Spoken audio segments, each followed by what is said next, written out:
Bugun demak sizlar bilan navbatdagi aktiv standart aktiv hisoblanadigan aktivlarni учетini yuritadigan standartlardan biri demak IAS 40 investitsion недвижимость bo'yicha gaplashamiz va u bo'yicha tegishli demak situatsion zadachalarni ko'rib o'tamiz. Demak, investitsion недвижимость o'z nomi bilan aytilyapti.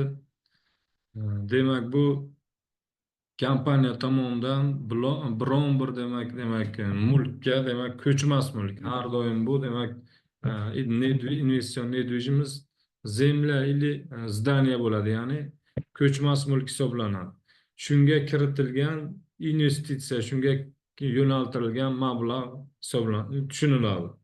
Demak, kompaniyani bo'sh mablag'lar bo'lishi mumkin yoki foydalanilmaydigan shunaqa yer yoki binolarga ega bo'lishi mumkin. Kompaniya demak buni nima maqsadda? Eng birinchi maqsadda ko'p holatlarda ijaraga berish.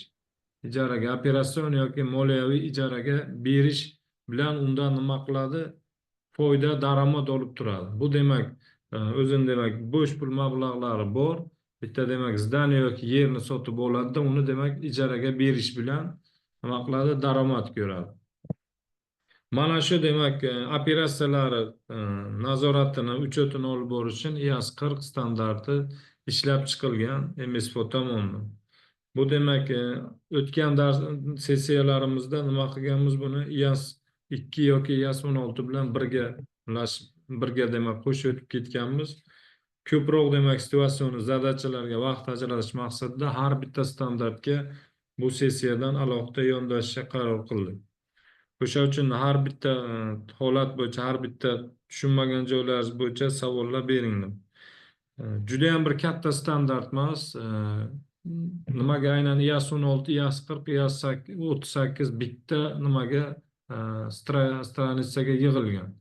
Bular demak qaysidir определенияsi, qaysidir условный признанияsi yoki первоначальный оценкasi bir-biriga o'xshash. Ya'ni qoidalarni yodlashimiz osonroq bo'ladi. IAS 40 demak kriteriyasi bajarish demak условия признанияsi, e'tibor beringlar, первоначальный оценкasi ham analogичный основное средство. Ya'ni o'sha 4 ta problematika dedik: определение, условия признания, первоначальный и последующий оценкasi har doim standartda oldida har bitta standart oldiga qo'yiladigan savol hisoblanadi. IAS 40 ta условия признанияsi bilan первоначальный оценкasi IAS 16 ni qoidasi bilan birga ishlaydi. Demak, определенияsi nimaga to'g'ri kelmayapti? Demak, определенияsida IAS 16 da demak bu materialniy aktiv bo'lish kerak. Kompaniya demak kelajakda undan ekonomik vigit ko'rish kerak va bir hisobot davridan ortiq undan foydalanish imkoni bo'lishi kerak. IAS 16 da. Investitsion недвижимость nom bilan faqat unga demak asosiy vositaga guruhlari bo'yicha demak ko'p asosiy vositaning nima turi ko'p. Unga yer, zdaniya, mashina, mexanizmlar, o'sha kompyuter, ofis jihozlari demak va procha asosiy vosita demak 1 yildan muddatdan ortiq bo'ladigan bo'lsa, kompaniya uchetniy politika asosiga asosiy vosita deb qabul qilish mumkin. IAS 40 da demak определенияsi mana shu yerda nima bo'ladi? Farqi faqat bunga yer va zdaniya deb ajratilgan, tamom. Boshqa demak asosiy vosita guruhlaridagilar investitsion недвижимость deb qarab bo'lmaydi. Chunki yer va zdaniya har doim demak uni sotmasa agar kompaniyaning o'zini balansda turadi va uni nimasi har doim qiymati keyingi hisobot davrida maksimal darajada katta ehtimol bilan oshishi kuzatiladi. Yerni ham zdaniyani ham demak ko'chmas mulk hamma biladi, hamma tushunadi. Ko'pchiligimizda ko'chmas mulkka ega bo'lishimiz mumkin. Demak, har doim nima qiladi? Bu yilgi narx bilan yana 1 yildan keyingi yoki 2 yildan keyingi narxi bir-biri bilan farq qiladi. Yoki hozirgi narxi 5 yil oldingi narx bilan solishtirsak nima bo'ladi? Farq qiladi. Yerimizda ham, zdaniyamizda ham katta ehtimol bilan o'sha zdaniya yerimizni narxi oshgan bo'ladi. Определениясida farqi shu.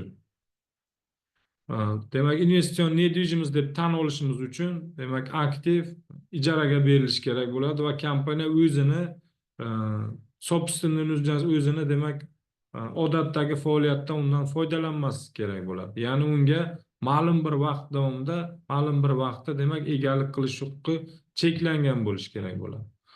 Shunda demak biz uni asosiy o'sha zdaniyamizni, yerimizni nima qilamiz? Investitsion nedvijimiz deb qarashimiz mumkin. Lekin mana libo часть zdaniyaga e'tibor beringlar. 4 etajlik binomiz bu yoki katta seximiz bu. Shu zdaniyamiz demak 2 etajdan foydalanamiz, 2 etajdan foydalanamiz bo'sh turibdi. Demak 2 etajini boshqa demak 3-chi tomonga ijara maqsadlarida yoki boshqa o'sha nima faoliyat ko'rsatadigan bo'lsa o'sha maqsadda nima berishimiz mumkin? Ijaraga berishimiz mumkin. Yoki shunaqa demak seximiz katta, ma'lum bir qismi o'zimizga tegishli qismidan foydalanib, yana qolgan qismini nima qilishimiz mumkin? Boshqa bir o'sha kompaniyaga o'zini ishlab chiqarish faoliyatini amalga oshirish uchun uni ham ijaraga berishimiz mumkin. Yoki demak прироста стоимости degan, выгода от прироста стоимости. Hech nimadan foydalanmagan taqdirimizda ham bizga denejniy potok, ya'ni pul oqimlarini olib kelmasligi mumkin, lekin qiymati keyingi hisobot davriga nima qilish mumkin? Oshishi mumkin. Demak, hisobotni davridagi qiymatini o'zgarishda ham kompaniya undan daromad ko'rishi mumkin. O'sha daromadni ham u pul shaklida bo'lmasa ham, lekin kompaniya investorga to'g'ri ishonchli ma'lumot berish uchun uni hisobotda izmeneniyasini tan olib ko'rsatish kerak bo'ladi. Agarda deyilyapti, mana не является инвестиционной недвижимостью, занимая владельцем недвижимости здания va finansiy arenda. Finansiy arenda demak bilan shug'ullanadigan faoliyati finansiy arenda bilan shug'ullanadi. Shunaqa kompaniyalar bor. Demak, u ishlab ham chiqarmaydi, xizmat ham ko'rsatmaydi, oldi sotdi ham qilmaydi. Nima qiladi? Uni asosiy faoliyati o'zini demak balansida zdaniyalari bor, ko'chmas yer, ko'chmas mulklar bor, uni finansiy arendaga beriladi. Ya'ni asosiy faoliyati uni finansiy moliyaviy ijaraga berish. Mana shu holatda u uchun u investitsion nedvijimlik hisoblanmaydi. Chunki uni forma 2 отчетda asosiy faoliyatdan topilgan o'sha OSD отчетda asosiy faoliyatdan ko'rilgan daromad deb nima qiladi? Po finansiy arenda, ya'ni счет fakturaga nima yoziladi? Счет fakturaga za отчетный период finansiy arenda deb beriladi va o'sha bo'yicha nima qiladi? Daromad ko'rib boradi. Bu holatda bu kompaniya uchun investitsion nedvijimlik hisoblanmaydi. Определениясini aniqlashtirib oldik. Условия признанияsi bilan первоначальный оценкасы аналогичны основным средствам. Demak, bunga вероятно получено от актива будущей экономической выгоды, сумма demak актива может надежно оценена. Demak, bu условия признанияsi. Первоначальный оценкасы mana первоначальный затраты mana. Прямый затрат на приобретение крада, цена покупки паши, невозмещаемые налоги, профессиональные услуги, прямый затрат доставки, доведения готовности эксплуатации. Доставка bo'lmasin, chunki zdaniyani yerni nima qilmaymiz? Dostavka qilmaymiz. Uni joydan olib demak boshqa joyga uni yetkazib bera olmaymiz. Demak, uni faqatgina доведения до готовности ekspluatatsiya qilish mumkin. Misol uchun shartnoma tuzilishi mumkin, ijaraga berish bo'yicha zdaniya foydalanish holatiga tayyor bo'lmasligi mumkin. Aytish mumkin, ijaraga oluvchi nima qilish mumkin? Arendator aytish mumkin, demak, menga qanaqadir kommunikatsiyalar yoki o'sha ishlashim uchun shart-sharoit yaratib ber, keyin men sen bilan shartnoma qilaman deyish mumkin. Mana shu joydagi demak доведения готовности ekspluatatsiyasi ham xarajatlar demak investitsion nedvijimlik qiymatiga qo'shib olishimiz mumkin. Demak, biz zdaniya farid qildik va uni sraz ijaraga berishni ko'zladik. Lekin ijaraga berish uchun ijaraga oluvchi aytadi, demak, menga faoliyat ko'rsatish uchun birlamchi shart-sharoitlarni tayyorlab bergin. Mana shu holatda qilinadigan xarajatlar demak investitsion nedvijimlikda ham qiymatiga olib boriladi. Yoki zatrat na demontaj va standartlar ko'rsatishtiradi. Bunda ham demak ijara muddatdan keyin nima bo'lishi mumkin? O'sha yer deyilgan olaylik, yerga demak har doim nimadir quriladi, nimadir qayta ishlovlar beriladi. Demak, yerni ijaraga beradigan bo'lsak, e, yerga ham demak o'sha ijaraga berish bilan bog'liq demak xarajatlar, yerni tayyorlash bilan bog'liq xarajatlar investitsion nedvижимость qiymatiga qo'shilishi mumkin va shu yerda yer demak ijara muddati tugagandan keyin bizga ham demak ijaraga oluvchiga ham kerak bo'lmaydigan holatlar bo'lishi mumkin. Nimadir e, o'sha joyga благоустройство qilinishi mumkin yoki nimadir demak e, ustanovka ishlari bo'lishi mumkin. Demak biza yana ijaraga oluvchi ijara muddati tugagandan keyin bizga o'sha shartnoma muddati tugaydi va yana u bizni o'zimizni nazoratimizda qoladi. Undan keyin yana boshqa ijarachiga berishimiz uchun yerni yana oldingi holatga keltirishimiz mumkin. Ya'ni o'sha IAS 37 standarti bo'yicha nima qilishimiz mumkin? Затратна на демонтаж, окружающей среды, rezerv sozdат qilishimiz mumkin. Bunda ham demak IAS 37 qoidasi IAS 40 standarti bilan birga ishlaydi. Первоначальный отсенкада nima qiymatga qo'shilmasligi mumkin? Asosiy vositada ham investitsion недвижимостьda. Затратна на открытие линии reklamный marketing расходы. Ana o'tgan darslarda aytdik 31-martda ishga tushadi dedi, lekin 28-fevralda asosiy vosita готовка ekspluatatsiya dedi. Ishga tushirish bilan bog'liq qanaqadir tadbirlar bo'lishi mumkin, marketing xizmatlari bo'lishi mumkin. Demak o'sha skoro мы открываемся deb hamma joyga reklama beriladi-ki, shunga o'xshagan xarajatlar bo'lishi mumkin. Bular investitsion недвижимостьda ham yoki asosiy vositani ham qiymatiga qo'shilmaydi. Administrativniy и прочие накладные расходы. Hamma demak kompaniyada ma'muriy xarajat va прочие o'sha nakladniy расходlar bo'lishi mumkin. Bu ham demak investitsion недвижимость qiymatiga, asosiy vosita qiymatiga qo'shilmaydi. Ikkalasini nimasi bir xil, qoidasi bir xil. Sverxnormativniy расходы demak ish haqi, material demak normadan ortiq material xarajatlar demak o'sha asosiy vositani investitsion недвижимости готовка ekspluatatsiyaga ketayotganda sverxnormativniy расходlar demak bu ham o'sha asosiy vositaga investitsion недвижимость qiymatiga qo'shilmaydi. Затрат на передислока после начала использования. Ya'ni foydalanishga topshirildi investitsion недвижимость asosiy vosita. Undan keyin demak передислокация, ya'ni uni nima qilish mumkin? Ko'chirish mumkin yoki boshqa birovga boshqa bir nima maqsadda ishlatilishi mumkin. Mana shu joyda qilinadigan xarajatlar ham demak uni keyinchalik qiymatiga nima qilinmaydi? Qo'shilmaydi deyilgan. Remont и техобслуживание. Demak asosiy vosita investitsion недвижимость foydalanish davomida nima bo'ladi? Baribir eskiradi, qanaqadir nosozlikda defektlar chiqishi mumkin bo'ladi. Bunda demak o'sha tekushi xarajatlar asosiy vosita demak qiymatga olib borilmaydi va o'sha davrni расходы deb tan olinadi. Ya'ni o'sha OCD отчетimizda o'sha davr расходыga olib boriladi.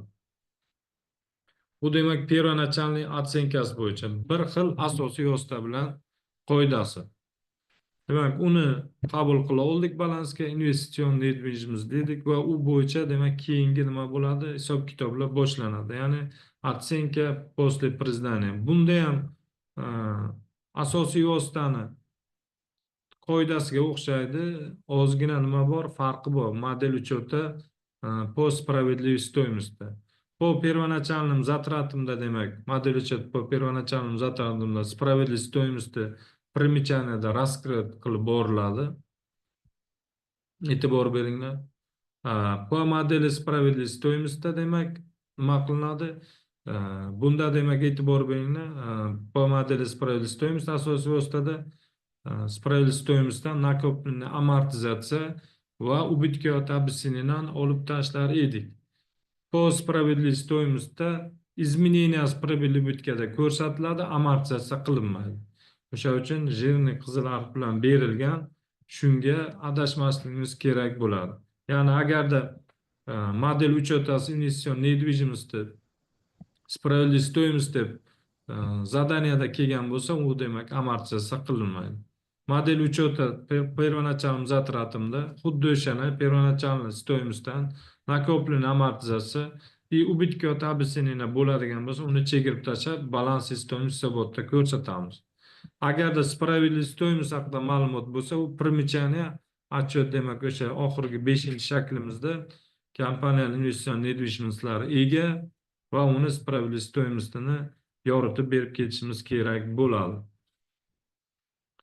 Asosiy demak после признанияdagi farqi модель учет по справедливости стоимости, ya'ni операционной стоимости.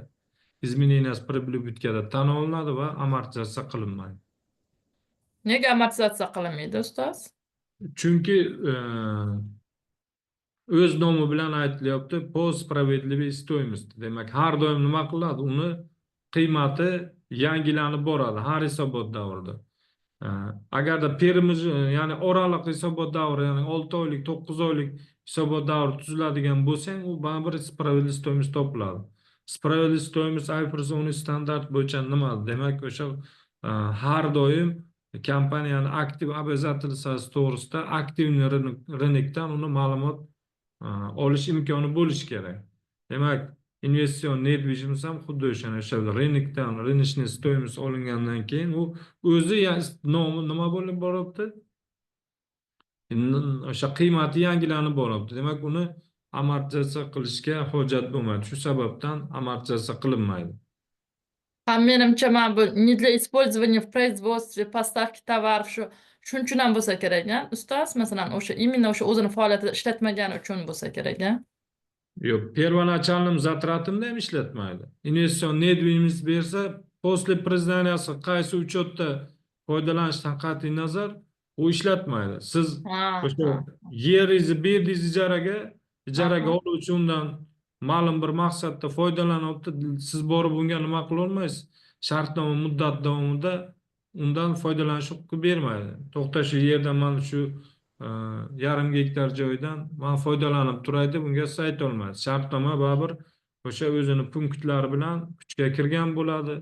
Ma'lum bir shart, majburiyatlari kam ikki tomondan bir-biriga olgan bo'ladi. Zdaniyada ham xuddi shunday. Zdaniyada ham berasiz, zdaniyani o'sha keling ikkinchi, uchinchi etaj zdaniyani berdingiz, bo'sh bino turibdi.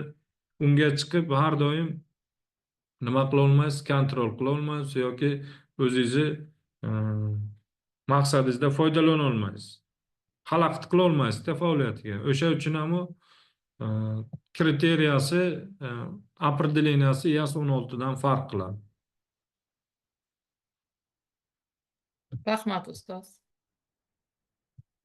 Qisqacha nazariychasida misollar bilan tushuntirganmiz. Shundan iborat. IAS 40 standarti ekzamda qaysi tartibda keladi? Statistikani ko'rgan bo'lsangizlar, kimdir tanib chiqqandir yoki ko'rishlaringiz mumkin. Situatsion zadacha tartibda bor yo'g'i 2 ta yo 3 ta demak. 2 ta eng asosiy demak, o'z ko'proq qatnashgan paytda 4 ball, 5 ball bilan kelgan paytda demak 2 ta holatda ko'rishimiz mumkin. Bugun shundan bittasini ko'ramiz. Nimaga ikkinchisi tanlab olinmadi? Ya'ni teoretikchasidan savol tanlab olindi. Chunki ikkinchi demak situatsion zadacha bu demak IAS 2 standart bilan birga kelgan. O'sha uchun aynan IAS 16 bilan bog'liq, ya'ni o'tgan mavzumizga tegishli standartlar bilan o'sha zadaniyani tanlab oldik. IAS 2 kelgan paytda xudo xolasa uni ham demak IAS 40 bilan bog'liq joy masalani uni ham ko'rib o'tamiz, u ham qoldirib ketmaymiz. Ko'proq demak bu 4-blokda kelgan, ya'ni teoretikchasida kelgan. O'sha uchun qoidalarni asosan nima so'raydi? Обязательно определениясida muammo borlik bo'ladi, chunki IAS 16 bilan nima qiladi? Farq qiladi. Первоначальная оценка, условия признаниясida qanaqadir savol bermasligi mumkin, lekin определениясida savol kelishi mumkin.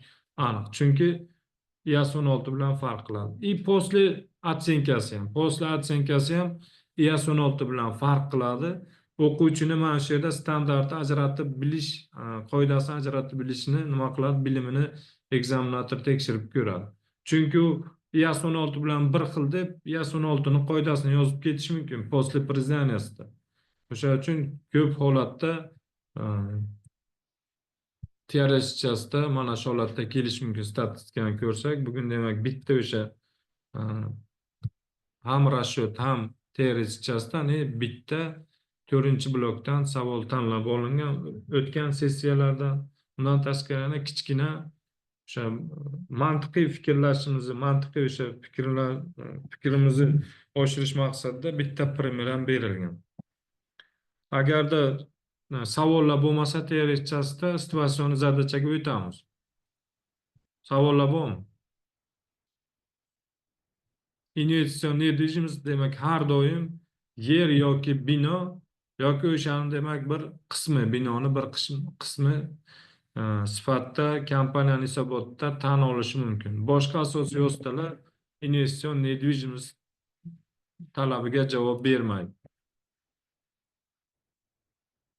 Yani agar обмен qilmoqchi bo'lsak, demak OSM, investitsion недвижимость, NM ham hammasi продажа стоимости bilan обмен bo'lar ekanda, balansli stoymosti bilan emas. Da, shu yaxshi eslatdingiz. Men yana bitta qisqacha nima qilib tashlagandim. Bu yer qolgan demak, mana bu yerda mana 4 ta list bor, shuni qirqib olingani. Qolgan 3 ta listdagi nimalar o'sha hozir kiratgan aspektimizda. Mana pametgani e'tiborga olinglar, hammaga ko'rinayotgan bo'lishi kerak.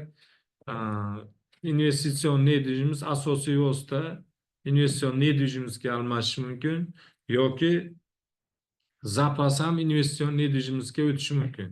E'tibor bering. Mana shu 3 ta situatsiyani yaxshi e'tibor bilan, ya'ni pametka sifatida o'zimizga yodlab qoida qilib olishimiz kerak bo'ladi. Domla, Demak, qanaqa qilib u zdaniya bilan yer zapasga aylanishi mumkin? Zapasga aylanishi mumkin. Uni siz sotish uchun mo'ljallasangiz. Tovar sifatida, tovar sifatida. Da milliy standartimizda ham farqi, demak bizda nima? Bizda shu zdaniyani sotishga kompaniya qaror qilsa, demak zdaniyani sotmoqchi. Nima qilamiz? Lekin biz uni to'g'ri o'sha tegishli hujjatlar rasmiylashtirib hisobdan chiqarishgacha, o'sha oldi sotish shartnomalar imzolanmagancha, notarial amas tasdiqlanmagancha uni asosiy vositadan nima qilmaymiz? Chiqarib tashlamaymiz. IAS 2, IAS 16, IFRS 5 standartlari, qoidalari bir-biriga demak moslashtirilgan. Demak, zapas asosiy vosita demak zapasga o'tishi mumkin. Yoki zapasdan to'xtab demak u investitsion nedvijimizga o'tishi mumkin. Demak, mana shu yerda xalqaro amaliyotda bunaqa operatsiyalar ko'pligini inobatga olib, butun davlatlardagi shu muammolar inobatga olib, demak mana standartlar ishlab chiqilgan. Demak, u zdaniyani sotish uchun mo'ljalladingizmi? Demak, bu asosiy vosita emas siz uchun. Maqsad vhod обычный продажи, vhod обычный деятельность. Demak, zapasi определенияsiga qarab ketadi va u tovar moddiy boylik bo'lib, bu naborotni aktivdan оборотный aktivga olib qo'yilishi kerak bo'ladi. Xo'sh, situatsiya, 3 ta situatsiya bu investitsion nedvijimiz zapas yoki asosiy vositaga o'zgartirilganda. Na datu переходaga, ya'ni kelinglar 1-martdan o'sha zdaniyamiz sotish uchun qaror qildik bo'lsa, demak bu zapas bo'ladi. Zdaniyamiz demak o'zimizni обычный faoliyatimizda foydalanish uchun qaror qilinadigan bo'lsa, demak asosiy vosita bo'ladi. Bunda demak na datu переходaga 1-martga условия первоначальности, demak первоначальной стоимости справедливой стоимостьga teng bo'ladi. Условный первоначальной стоимости demak aniq, demak справедливой стоимость aniqla imkoni bo'lmasligi mumkin. Demak shartlar u qayerdan shu? Aktivni rынок dedik, aktivni rынокda ma'lumotlar yetarli bo'lmasligi mumkin. Mana shu joyda условный qiymatni olishga nima bo'ladi? Ruxsat bergan standart IAS 40.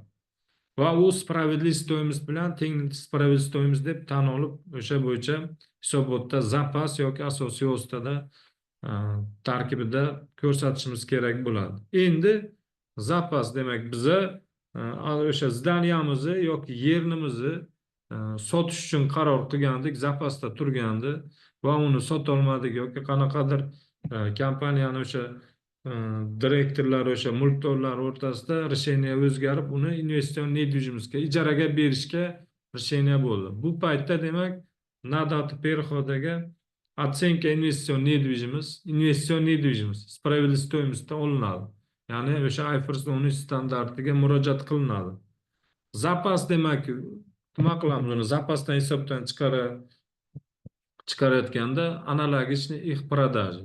Demak, o'sha IAS 2 ni qoidasi, demak, IAS 2 ni qoidasi kelgan paytimizda, demak, o'sha pasiv stoimostni, demak, nima qilishimiz kerak bo'ladi? Uni hisobotdan chiqarishimiz kerak bo'ladi.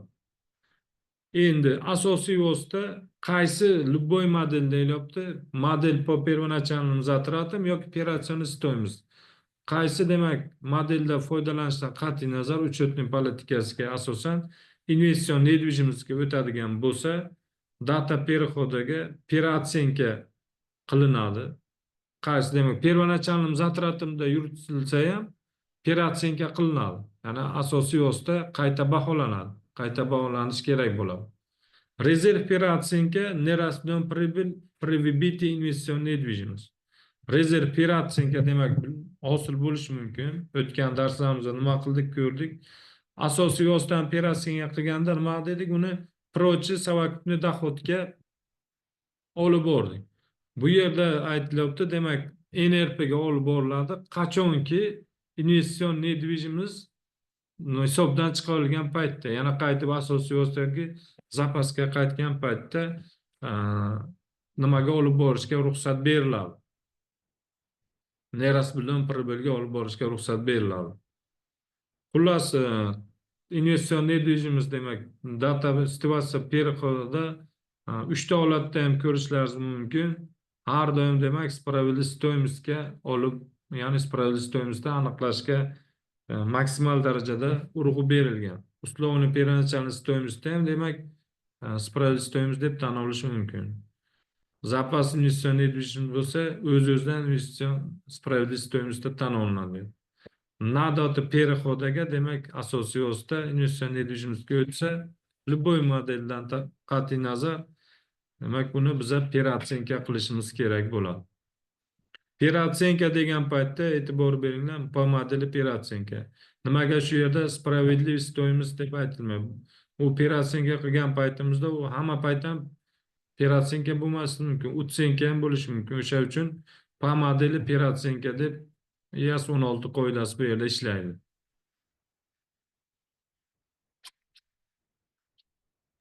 Резерв переоценки переносится в нераспределенную прибыль при выбытии IN deganda, masalan, hozir biz основной средствani baholadikda, qayta baholab, anaqa investitsion недвижимостьga aylantirdik. Undan demak bizda raznica hosil bo'ldi, rezerv paydo bo'ldi.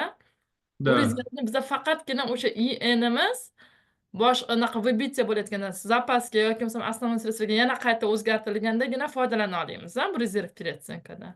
Da, xuddi shuni. Kratik konspektda mana IAS 16 ni qoidasi bilan bu yerda farq qiladi. E'tibor beringlar. IAS 16 da nima deyilyapti?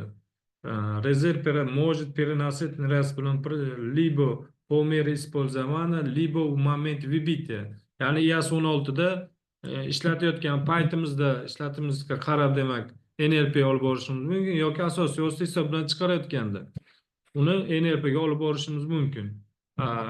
Investitsion недвижимостьda qachonki investitsion недвижимость o'sha yana nimasini klassifikatsiyasini o'zgargan paytida, ya'ni vybitiya bo'lgan paytida uni NRPga olib borishga ruxsat berilgan. Ya'ni libo по мере использования qoidasi yo'q. Ya'ni bitta qoida moment vybitiyada investitsion недвижимость NRPga olib borishga ruxsat berilgan.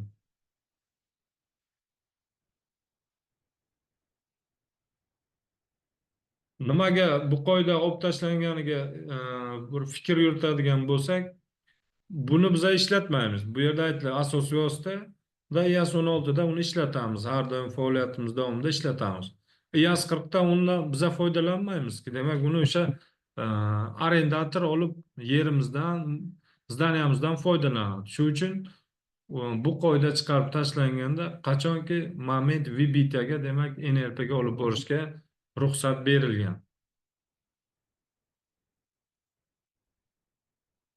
Xo'sh, qisqacha kratki konspekt bo'yicha va situatsiya переходaga, ya'ni klassifikatsiyasi o'zgargan paytda qoidalar bilan tanishib oldik. Bu qoidalar demak o'sha kratki konspektimizni haftaga 3 marta o'qiganimizda shundan demak nima qilamiz, duch kelamiz. Sekin-sekin bular yod bo'lish kerak. Savollar bormi? Holatlar bo'yicha savollar bormi?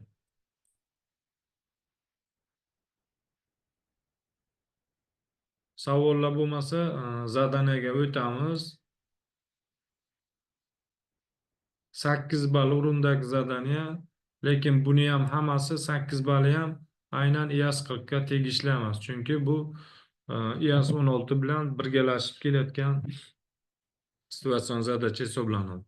Задание. Объясните, сформулируйте, каким образом данные два события должны быть отражены в финансовой отчетности Эпсилон за год, заканчивающийся 31 марта 2017 года.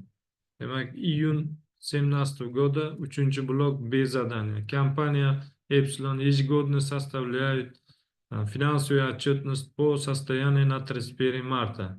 Ниже приведена информация о произошедших событиях, имеющих отношение к году, заканчивающимся 31 марта 2017 года. Вопрос ketdi. 1 апреля 2016 года, e'tibor bering, hisobot davri 31 marta 2017 года. Demak, birinchi data bizda 1 апреля 2016 года компания Epsilon проявляет новый объект недвижимости для головного офиса за 60 million dollar. Demak, to'liq demak bizga bir hisobot davri uchun hamma ko'rsatishlar so'ralyapti. 1 apreldan 31 martgacha. 1 апреля 2016 года Epsilon сдала верхние 3 этажа объекта недвижимость в аренду третьей стороны на условиях долгосрочной операционной аренды.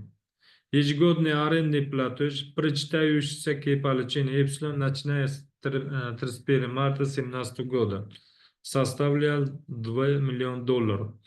Верхние 3 этажа недвижимости могли быть проданы путем совершения отдельной операции. 1 апреля 2016 года руководство Epsilon оценивало, что первоначальная стоимость недвижимости должна быть распределена для целей бухгалтерского учета следующим образом. Верхние 3 этажа здания $15 million. Оставшаяся часть компонент здания $20 million. Оставшаяся часть компонент земельного участка $25 million. Всего первоначальная стоимость $60 million. 31 марта 2017 года совокупная справедливость недвижимости оценивались в $64 million. Руководство считает, что 25% этой справедливой стоимости приходится на верхние 3 этажа недвижимости. Руководство Epsilon намерено применять модель учета по фактическим затратам для оценки основных средств и модель учета по справедливой стоимости для оценки инвестиционной недвижимости. Epsilon амортизирует компонент здания объектов недвижимости на протяжении предполагаемого срока полезной службы 50 лет. При этом предполагаемая ликвидационная стоимость отсутствует. Арендный платеж в пользу Epsilon причитается к уплате 31 марта 2017 года. Был произведен в соответствии с условиями аренды. 8 баллов. Masala sharti hamma tanishib chiqqan bo'lsa ham kerak. Yana demak qisqacha bir tushuntirish berib o'tamiz. Demak 1-aprel 16-yilda kompaniya hisobot davri boshlanishiga nima qilyapti? Bitta o'sha ofis uchun mo'ljallangan zdaniya xarid qilyapti. Первоначально demak uni stoyimsi $60 million. Va kompaniya 1 apreldan sразу demak 3 etajini, demak 3 etaj bu demak bo'sh, demak o'shani demak kompaniya nima qilyapti? Ijaraga berish bo'yicha shartnoma imzolayapti. Долгосрочная операционная аренда, finansiy arenda emas. Demak yillik demak to'lovi $2 million tashkil qilgan. Demak va o'sha demak ijaraga berilgan etaj o'sha nedvижимостini alohida demak uni sotish imkoniyati ham bor. Demak bu o'sha определение, условия признания investitsion nedvижимостga urg'u berilyapti. Kompaniya demak buxgalteriya maqsadlarida o'sha zdaniyani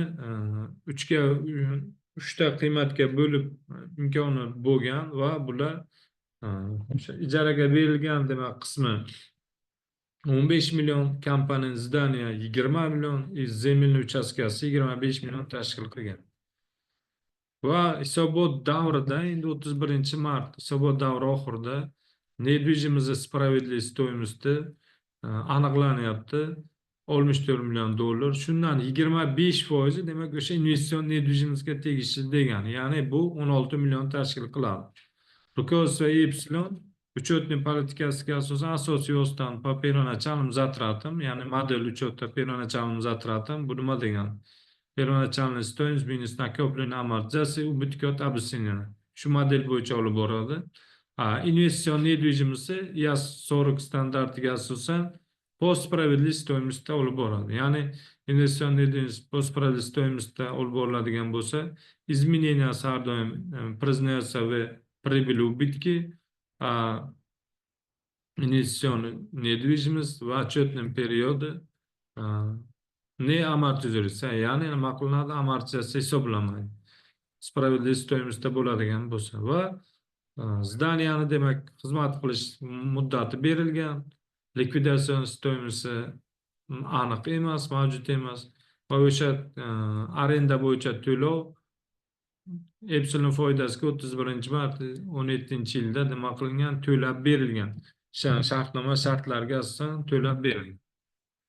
Endi savol, kompaniya mana shu yerda eng oson narsa nima? Bizga kompaniya nimani birinchi tan olish kerak? Eng ko'rinib turgan narsa. Bir hisob kitoblarsiz bir fikr yuritaylik, nima narsa kompaniyaga aniq.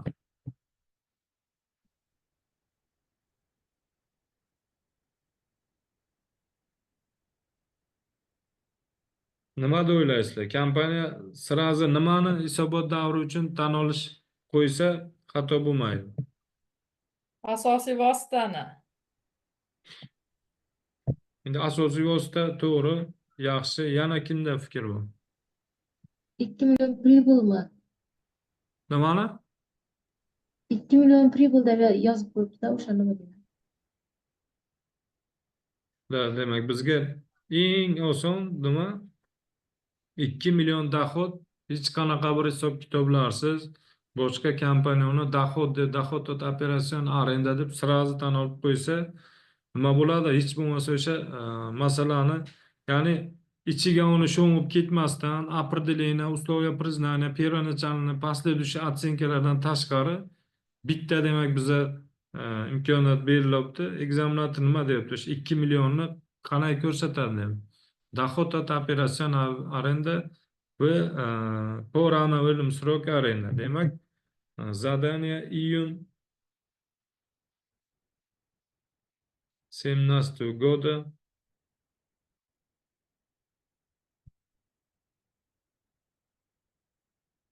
Hisobot davri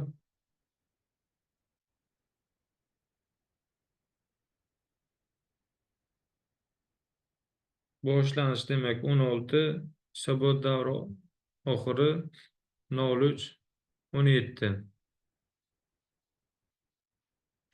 Mana shu davr uchun demak biza nima qilamiz? Barcha hisob kitoblarni amalga oshiramiz. Investitsion недвижимостьda ham, asosiy vosita ham, dohod от arenda ham. Dohod от arendada ham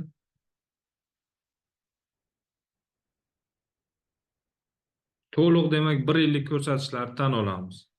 Endi o'sha eng nimasidan boshlaydigan bo'lsak, согласно договору аренда kompaniya в отчетный период надо признать доход от операцион аренда. Demak, kredit, прибыль, убытки,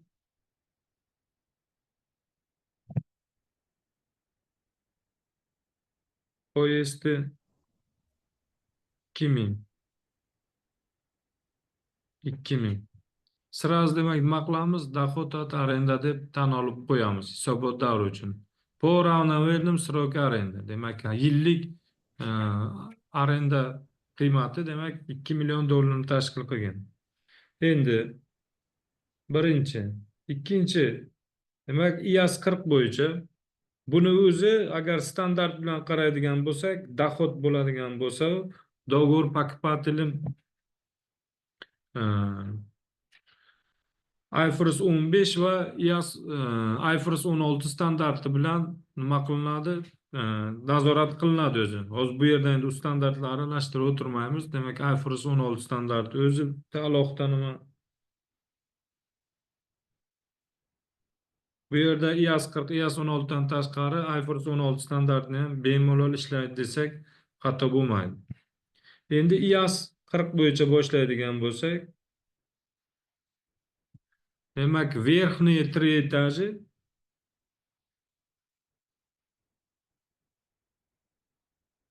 верхние 3 этажи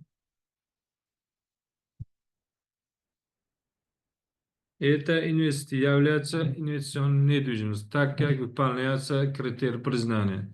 Компания не используется в собственную нужд, и компания ежегодно, согласно договору аренды, получает доход от аренды. И в отчетном периоде может изменение справедливой стоимости может получать доход. Yani agarda haqiqatdan izminiyna bo'lsa, spravli stoyimizda nima qilish mumkin? Daromad olish mumkin. Demak, kriteriyasini aytamiz. Первоначальная оценкасы по аналогичным OS dedik. По первоначальным затратам. Первоначальная стоимость инвестиционной недвижимости, первоначальная стоимость инвестиционной недвижимости qanchaga teng? Bu hisobot davri boshlanishi 01 04 16.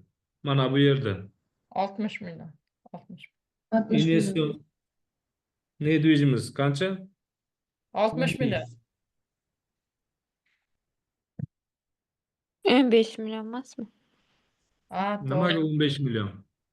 Ha, Verxniy bir tretьяsi. etaj zdaniya o'sha 15 million deyapti-da, o'sha uchta zdaniyani faqat bergan-ku nimaga, investitsionniy nimaga, недвижимостьga. O'sha uchun ham 15 million. To'g'ri, o'sha uchun 60 million emas, 15 million bo'ladi. Chunki o'zi masala shartida aytib qo'ygan.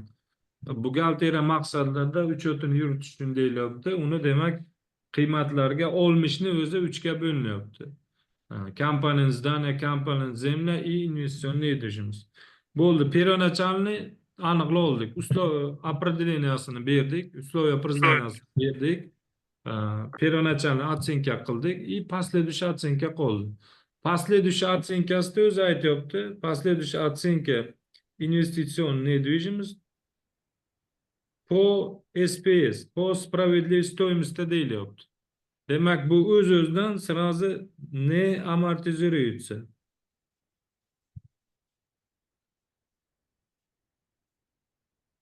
Amortizatsiya qilinmaydi. Ya'ni 15 ming amortizatsiya qilinmaydi. Endi spravli stoyimizda yuritiladi. Hisobot davriga qiymati qanchaga teng? Balansiya stoyimiz инвестиционная недвижимость на конец отчетного периода kim aytadi? 15 16 mingga. 16 mingga. Xo'sh, Çünkü- 15 ming. 64 Yani- milyonga baholandi-ku, shuni 25% deb aytdi-ku. Da, masala shartini o'qishimiz kerak bo'ladi. E'tiborli nima qilishimiz kerak? 64 ming ko'paytirilgan 25% barobar bu 16 mingni tashkil qilyapti. Bu demak, kompaniyada razdel OFP в наоборотные активы. Bu как бы переоценка bo'lganda shunaqami agar unaqa bo'layotgan bo'lsa? Переоценка deyish noto'g'ri, справедливый стоимостьda. Переоценкada har doim ham переоценка bo'lmaydi. O'sha uchun справедливый стоимость IFRS 10 standart bo'yicha aktivlikdan har doim ma'lumot olish imkoni bo'lgandagina o'sha справедливый стоимость qoidasini qanoatlantiradi. Endi 16 ming deb hisobot davrida tan oldik. Bo'ldi. Balans qiymati shunga teng. Endi qiladigan ishimiz nima bu? Nimada qoidani ko'rib o'tdik. Agarda izmeneniya bo'lsa, справедливый стоимостьda. Agar unaqa bo'ladigan bo'lsa, rezerv переоценки может anaqa переноситься в нераспределенную прибыль boyagi qoidachi. Biza kvalifikatsiyasini o'zgartirmadik. U yerda investitsion nedvижимость yoki asosiy vosita investitsion. Ha, ha, ha, ha, ha. Hozir 15 ming edi, 16 ming bo'ldi. Nima? Изменение в справедливой стоимости на прибыли и убытки deb o'sha 2000 da прибыль убытка. Да. Изменение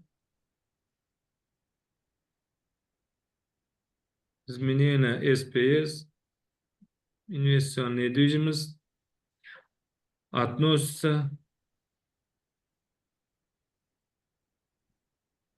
в прибыли убытки PUOCD. Demak, bu yerda nima bo'lyapti? 15 ming, 16 mingga ko'tariladi. Ya'ni plus ming, ya'ni mingga o'zgarish bo'ladi. Bu o'z-o'zidan nima bo'ladi? Dohod bo'ladi.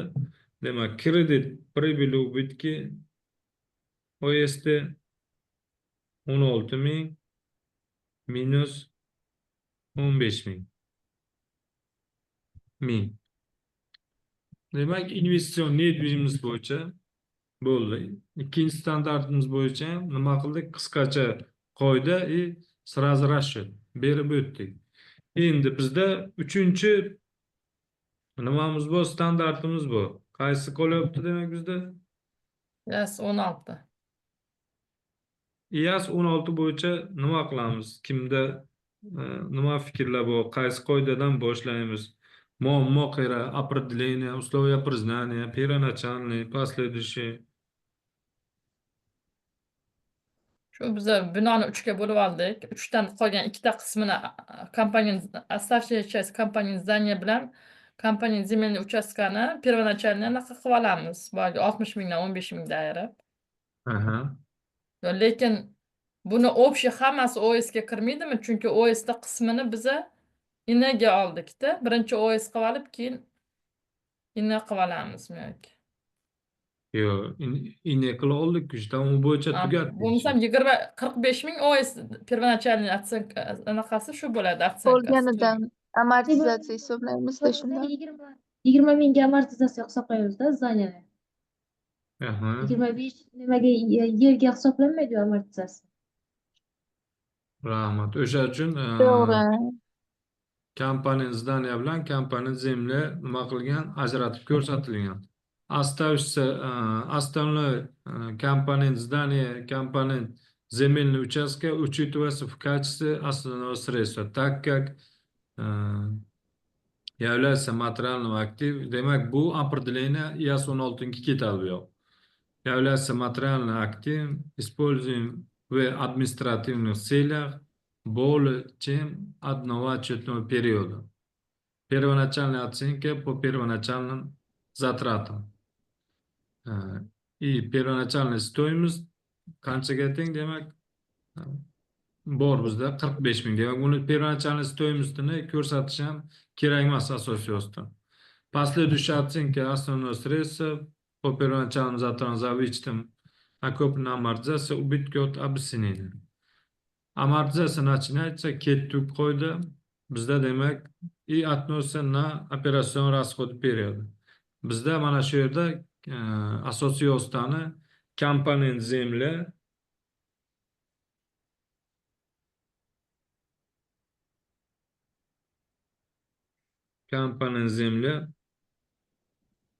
qancha qiymat 25 edimi?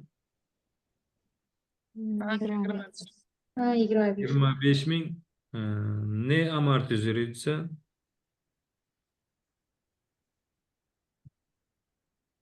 Net SP, срок полезного использования mavjud emas. Не существует, я не имеет срока полезного использования. Компонент здания.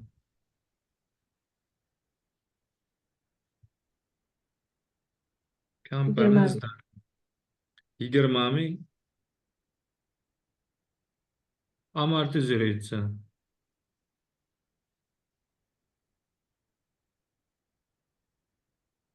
Ustoz dars yozilyaptimi? Yozilyaptimi deymani. Tushunmadim. Zapis. Ha, zapis ketyapti. Debit pribul ubitga OSD 20 ming bölamiz. Necha yil edi? 50 yil. 50 yil. 50 yil. To'liq demak olamiz. Bölsak bu 400 bo'ladimi? Mhm. Balansa стоимость основного средства на 31 марта 17 года qancha 20 bo'ladi? mingdan 20 mingdan 400 ni ayirib tashlaymiz. Qancha bo'ladi? 19.600. 19.600. Razdel OFP. Наоборот, не актив.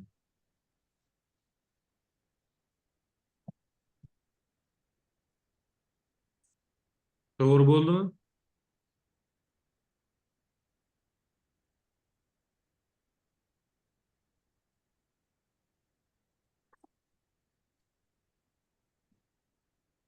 Asosiy vosita bo'yicha yechimimiz to'g'ri bo'ldimi? Zemlya qo'shilmadi-da, manimcha. Balans Ma'lum. sistemimizga zemlyani ham qo'shamiz-da. Manimcha emas, aniq siz aytishingiz kerak. Sodiq уже siz aniq aytishingiz kerak уже. Biz gapirish shunaqada. Yo, nima o'zgartiring-da уже. Demak, bu yerda 20 ming deb kim zanniga aytdi, manimcha. 20 ming faqatgina nima qilyapmiz? Ekzaminator mana shu yerda so'z o'yinini qilib ketadi. Ya'ni o'quvchisini nima qiladi? Chalg'itadi. Zdaniya bilan zemlyani demak uchot alohida yuritiladi. Demak, bunda baribir balans stoyimizni topayotganimizda asosiy vositamiz seli turibdi. Yer bilan zdaniya ajralmas turibdi. Bizda demak uni qiymati 45 ming bo'ladimi? 20 ming, 25 ming. 45 ming bo'ladi. Minus 400, 44 ming 600. Yo'q. 44 ming 600 bo'ladi. Xo'sh, IAS 16 bo'yicha ham, IAS 40 bo'yicha ham, qisqacha IFRS 16 bo'yicha ham nima qildik? O'zimizni yechimlarimizni, rashyotlarimizni berdik. Savollar bormi? Masalani sharti bo'yicha savollar bormi? Yechim bo'yicha.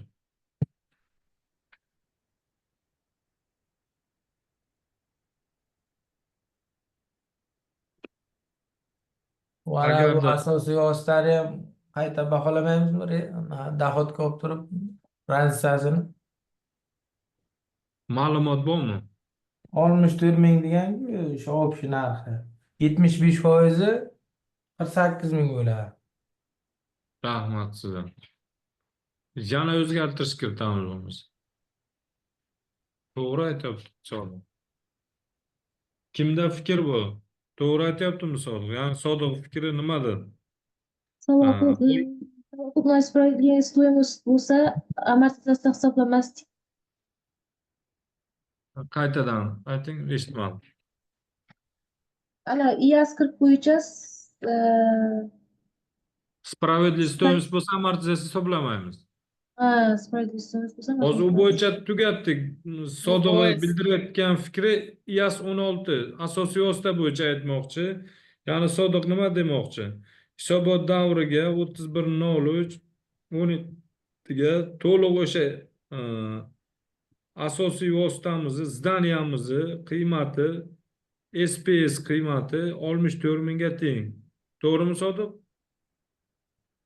Shundan investitsion недвижимостni 64-25% deb oldik. Ya'ni bu 16 mingga teng demoqchi. Undan tashqari 48 ming. остается часть, demak zemlya Zdaniya. Barobar 48 ming demoqchi Sodiq. Endi bizda balans qiymati do operatsionka demoqchi 44.600. Post operatsionka demoqchi 48 ming. Ya'ni изменение balansa стоимость основного средства 48 ming minus 44.600. 3400 bo'ladimi? 3400 ni operatsionka qilib kredit прочее совокупный доход 3400 ga olib bormaymizmi? Balansa стоимость rezerv operatsionka 3400. Razdel OFP собственный kapitalda ko'rsatmaymizmi degan savol o'rtaga qo'yapti. Men ham shu joyga ikkilanyapman. Shu bo'lish kerakmi yo'qmi? Kim aytadi?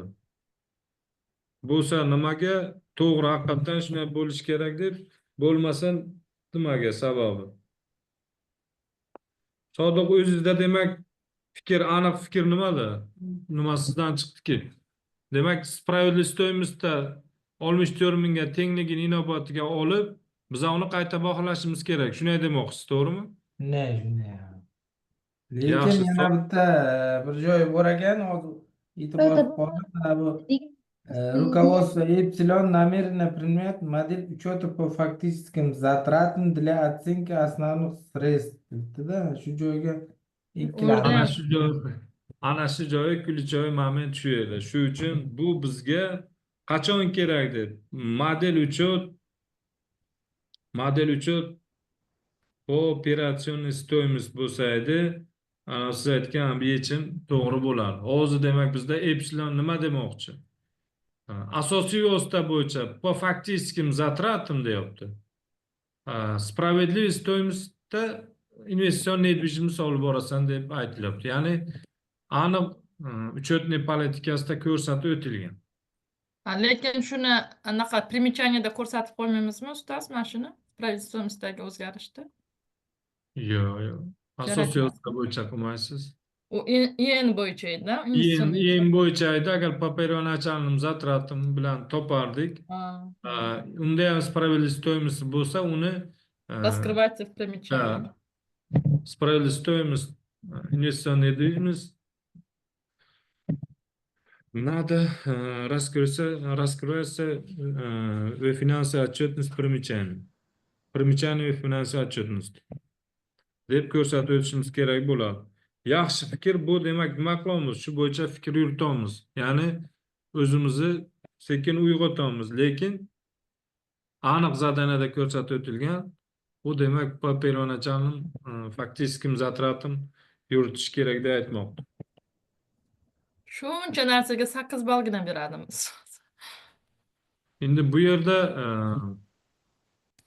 ko'p ham narsa qiyin nima yo'q-da bu yerda, situatsiya yo'q. IAS 16 bo'yicha ham endi biza nima qilamiz? Maksimal darajada kratik konspektda qoidani nimaga tushiramiz? Proforma ответga. Agarda qarang, hozir proforma biz ответ yozamiz, buni javobini bemalol ekzaminator javobi, ekzaminator shunaqa endi strategiya, shunaqa logika bilan javob berib qo'yadi. Juda zo'r. Uni men sizlarga o'qishni tavsiya qilaman. Ana shu gazfalarni yechganimizdan keyin yoki shu bo'sh vaqtlaringizda nima qilinglar? Bemalol foydalaninglar. Mana bu sbornikdan iyun 2017 ответiga o'tamiz. Ekzaminator juda bir menimcha qisqa, lo'nda qilib javob berib ketgan bo'ladi. Biz hozir demak qancha ko'p yozishga harakat qilsak, situatsion zadachada nimada? Ekzamenda shuni 80 hozirgi yozgan 80% ni yozing. Demak, ekzaminatorga nima bo'ladi? Yaqin boradi. 3-blok dedik, to'g'rimi? 3 birinchisi mana. Bu ham juda zo'r javob bergan. Biznikidan ham ko'p javob bergan. Lekin ba'zi paytda shu strategiya boshqacha ishlaydi. Ответ недвижимость приобретения является имуществом смешанного использования. Недвижимость частично занят владельцем, используется в инвестиционных целях. Я 40 бойча говорит о том, что в тех случаях, когда недвижимость содержит для различных целей, подобным образом частные объекты должны учиться по отдельности, если они могут быть проданы независимо друг от друга. Что применимо в данном случае? Инвестиционное имущество, эффективная первоначальная стоимость, размер $15 миллионов. Поскольку оценка инвестиционного имущества применялась модель учета по справедливой стоимости, то есть инвестиционное имущество не будет амортизироваться, но будет переоцениваться до справедливой стоимости на 31 марта 2017 года. С признанием дохода вы прибыли убытки. Состав и e'tibor bilan ve pribul ubitga ve prochim savokim dohod emas. Ya'ni IAS 16 bilan farq qiladigan joyi shu edi. Таким образом, баланс инвестиционной недвижимости $16 миллионов, доход от переоценки $1 миллион. Признается в составе прибыли убытки. Инвестиционное имущество будет отражено в долгосрочные активы. Yani раздел ОФП deymiz. O'sha. Поскольку аренда является операционной арендой, эпсилон в качестве арендодателя признат доход от аренды в состав прибыли убытки. Yani bize birinchi o'sha oson deb boshlagan joyimiz. Оставшая часть недвижимости имущества первоначальной стоимость 45. Ana 45'ten 60'dan 15 ayırıp taşıyıptı. Учитывается как основное средство и оценка по модели учета фактическим затратам. E'tibor beringlar, biz определение bermayapti. Yani bize men aytib o'tdimki, учитывается в качестве основного средства, так как является материальный актив, u bo'yicha ma'lumot yo'q. Компания здания будет амортизироваться и начисление за год заканчивается 31 марта 2017 года. 400 тысяч, 20 миллионов, разделим 50 лет. Начисление будет признаться состав прибыли убытки. Баланс основного средства 44 600. Эта сумма будет от состава долгосрочных активов отчета о финансовом положении. Man buni aytdingiz-ku, shu yerda bitta savol berib ketay. Boya aytdingiz-ku, но будет переоцениваться до справедливой стоимости на 31 марта 2017 года с признанием дохода или убытка от переоценки в составе прибыли и убытки. Agar shu yerda asosiy vosita bo'lganda anaqa bo'lardi. Переоценкаdan hosil bo'lgan summa PSTda bo'lardi. Prochi Prochi доходga bo'ladi. Farqi shu А yerda. bu прямой прибыли и убытkaga o'tiradi-da. Bu уже налогом облигация qiladi, налог на прибыль. Да. PRSDda ham obligatsiya qiladi, PRSDda ham dohod nalogga tortiladi u ham. U ham tortiladimi? U ham nalog maqsadlarida u ham tortiladi, soliq maqsadida. O'sha nima uchun ajratiladi bo'lsam, o'sha vыбитияda oxirgi taqdiri nima bilan tugashiga bog'liqmi u narsa? Men o'ylarkanman, PSTda bo'lsa налог на прибыль bilan anaqa qilmaydi deb. Keyin u oxirida anaqa vыбития bo'lganda bo'ladi deb tushunibman men. Endi qarang. PRSda keyingi hafta chorshanba kun darsimiz bu. Nimaga o'sha paytda daromad, ya'ni o'zimiz milliy standartda olib ketaversak bo'lmasdimi demoqsiz, fikrim. PRSdagi ajratishi ma'nosi nima? PRSda собственный kapitaldagi hamma o'zgarishlar PRSda aks ettiriladi. Ya'ni nima dedim o'sha paytda? Biz milliy standartda xuddi shu provodga beriladi. Xuddi shu ish qilinadi. Asosiy osda chiqib ketayotganda daromad yoki ubitga ko'rsa, o'sha foyda solig'iga ta'sir qiladi. MSFO IAS 16 nima demoqchi? O'sha konseptualni prinsipga bo'linyapti. Ya'ni dohod, расход va metod nachислениyaga boryapti. Yani asosiy osdan qachon peratsenka qilyapsan deydi. 31-mart 17da. Demak, u bo'yicha demak atsenka, peratsenka bo'lsa, ana shu prochsakning dohod o'sha uchun ishlab chiqilgan. Shu davrda nima qildi deydi? Tanogin deydi. Dohod deydi. Va o'sha joydan tegishli solig'ini to'lab qo'ygan deydi. Ya'ni metod nachислениyaga borib taqadi. O'sha hisobot davriga tegishlimi? operatsionka hisobot davrida sodir bo'lyaptimi, demak bu PRSda ko'rinishi kerak. Bu ham hisobot davrida-ku mana bu inaniki. Xo'sh, ineni nimaga PRSda ko'rsatmaymiz? Chunki u Ineni собственно kapitalga aloqasi yo'qligi uchunmi? da u yana aytyapman, ineni kriteriyasida kompaniya не может использовать в собственных целях. Ya'ni uni o'z maqsadida foydalanmaslik kerak. O'z maqsadida foydalanmadi, demak u PRSD bilan bog'liq emas. Uni o'zicha borib to shartnoma muddat tugamaguncha o'zicha nima qila olmaydi. Ishlata olmaydi. Da, o'zicha ishlata olmaydi, o'zicha решение qila olmaydi. Da. Mayli, yana tushunarman ustoz. Savol beraveraman endi tushunganimcha. Rahmat. Yo, bemalol savol berish 24/7 rejimda maksimal darajada ochiq. Naborot savol bersangizlar, men xursand bo'laman. Qayergadir men bilmasam, demak u yana men kitob varaqlasha, standart varaqlasha nima qiladi? To'g'ri keladi. Demak, o'rganish harakat qilaman. Demak, savol berilmasa, demak yo hamma tushundi yoki hech kim tushunmadi bo'ladi. O'sha uchun interaktiv bo'lish kerak darslarimiz maksimal darajada.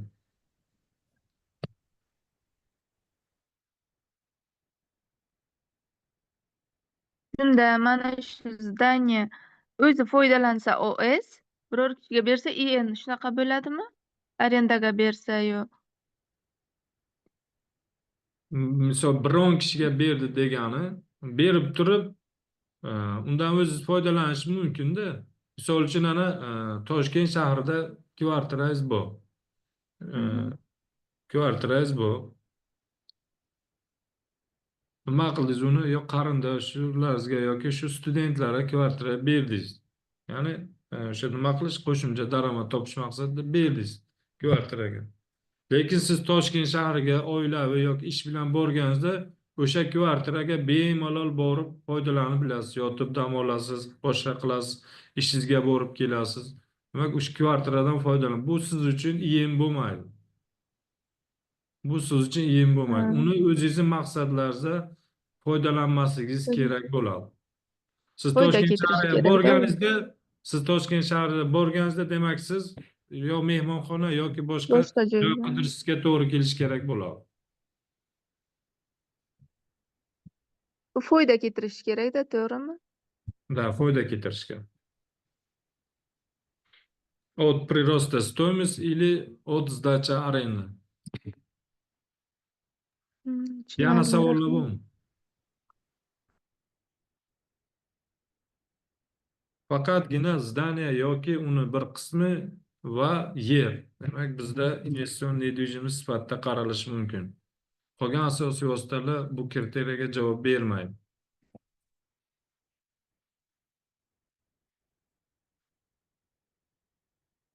Savollar bo'lmasa,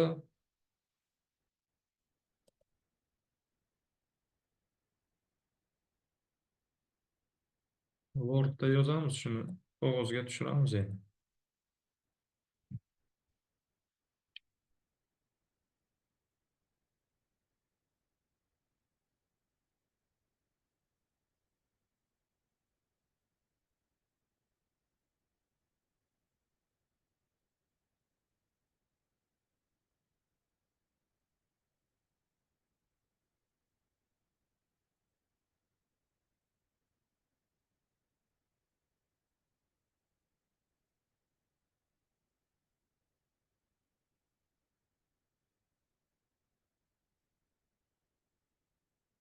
Demak, все расчеты,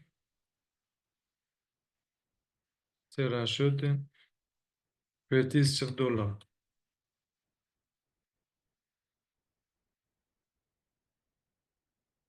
Ситуация регулирует.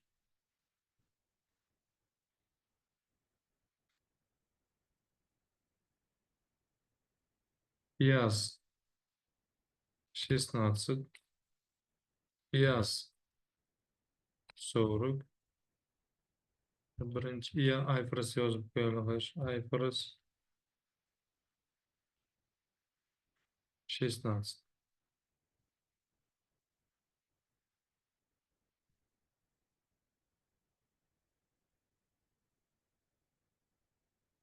Endi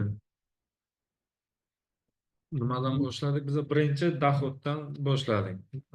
Dohod, dohod от операционной аренды, kompaniya,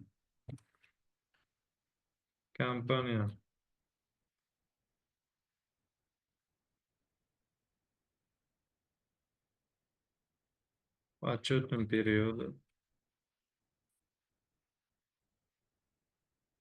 надо признать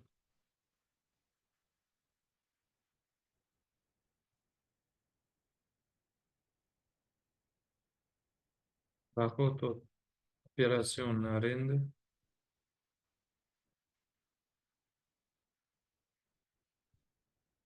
от операционной аренды равномерно по сроку аренды. Hamma yozish kerak. Po сроку аренды. Demak, kredit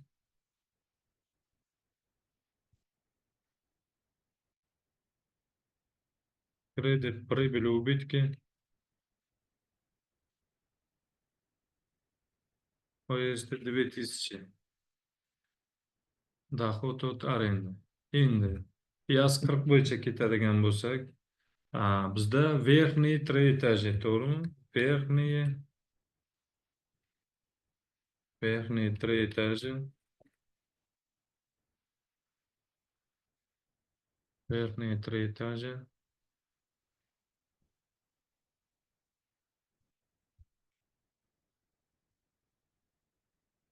Также учитывается в качестве инвестиционной недвижимости.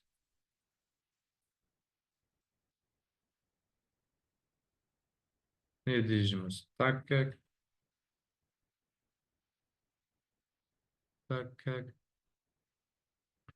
Xo'sh.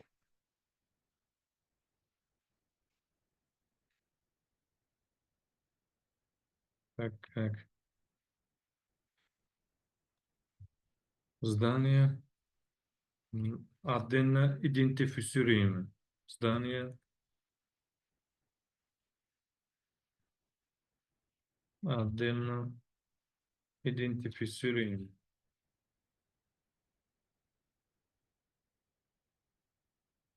Идентифицируемо могут быть, ana aytgan o'zi bu yerda могут быть отдельно проданы. Ya'ni sotish mumkin. Отдельно sotish imkoni ham mavjud.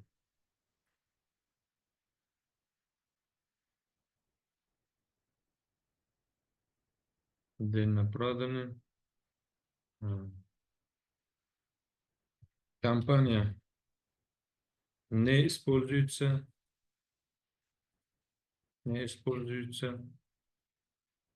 в собственном нужде. Без своих собственных нужд.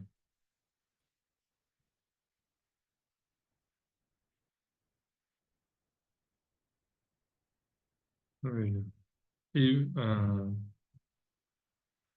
часть здания, часть здания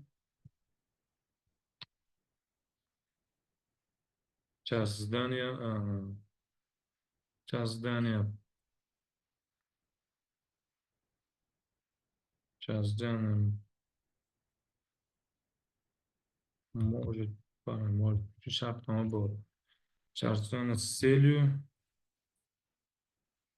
получения арендных платежей. Получение арендных платежей. И прироста стоимости капитала. Прироста стоимости капитала. Ya'ni undan tashqari hisobot davriga spravli stoимостьni nima qildik? Доходdan oldik. Первоначальная стоимость инвестиционной недвижимости, первоначальная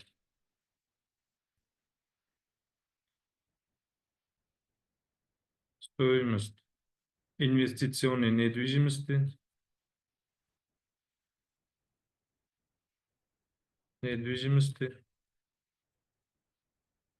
недвижимости, оценивается по первоначальной стоимости, по первоначальной стоимости.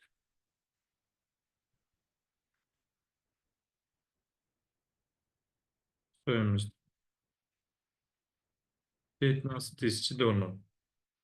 Последующая оценка. Последующая оценка инвестиционной недвижимости. Инвестиционной недвижимости.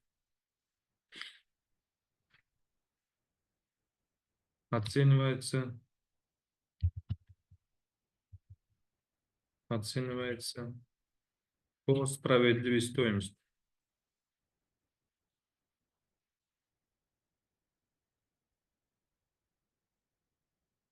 Балансовая стоимость. Балансовая стоимость инвестиционной недвижимости на конец 31 марта 2017 года 64 тысяч умножить на 25%. 16 тысяч. Изменение раздел ОФП. Раздел ОФП в наоборотные активы. Наоборотные активы. Изменение справедливой стоимости.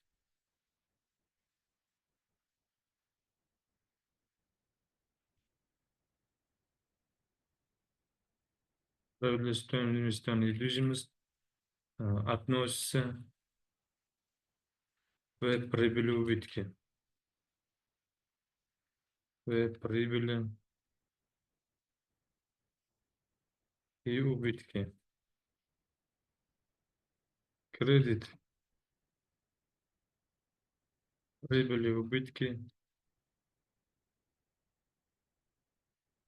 ОСТ 16 тысяч минус 15 тысяч.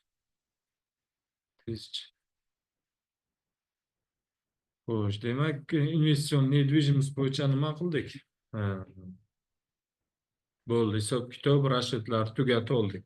Ekzaminatoridan ancha farq qilishi mumkin, lekin juda ham emas. Ozgina o'sha balansiz stoimostlar alohida yozishimiz. Ekzaminatori aynan fikrlashi bo'yicha nima bu yerda ozgina murakkab, logika boshqacha.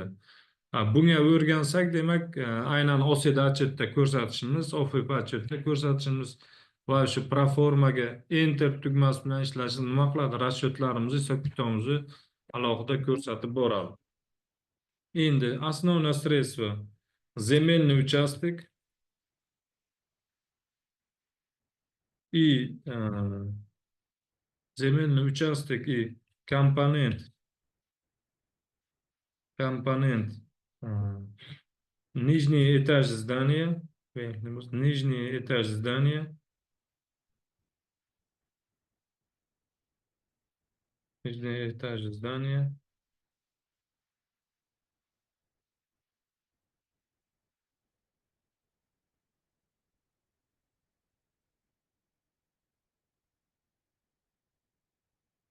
нижний этаж здания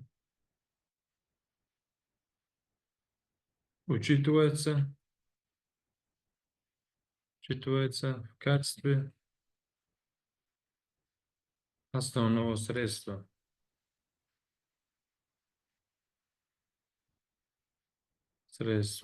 Так как является материальным активом,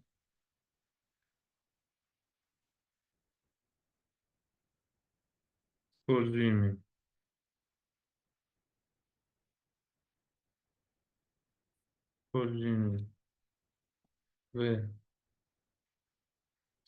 в административных целях,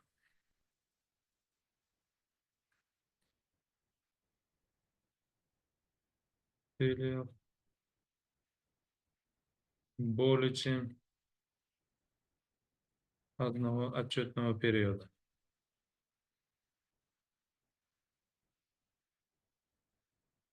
Чем отчетного периода.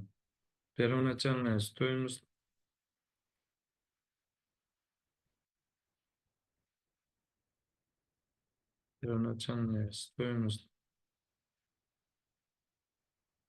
основного средства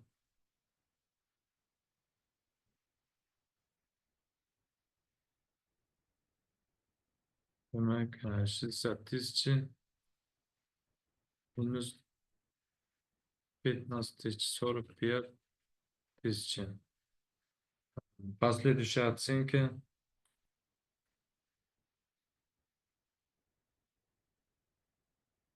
основного средства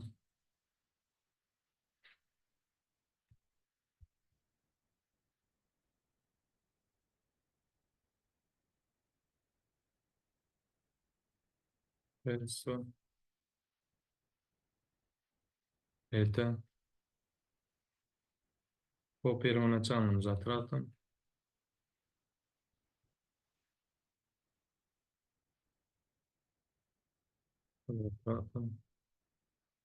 за вычетом накопленной амортизации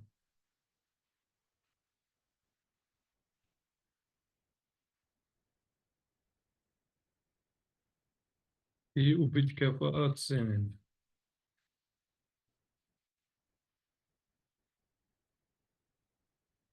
Убытки от обесценения. Амортизация начинается.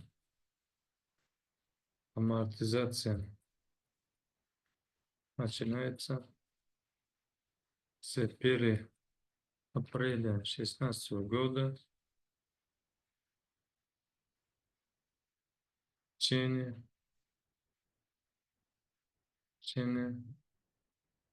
50 лет и относится на операционные расходы период. Расходы период.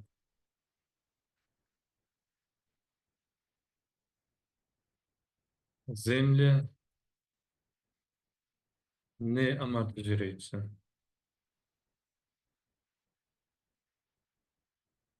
Амортизируется, так как не имеет срока полезного службы. Demek amortizatsiya здания.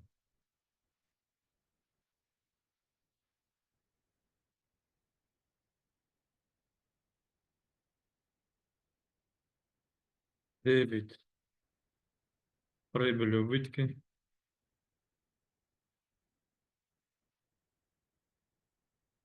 То есть 20 000 разделим 50 лет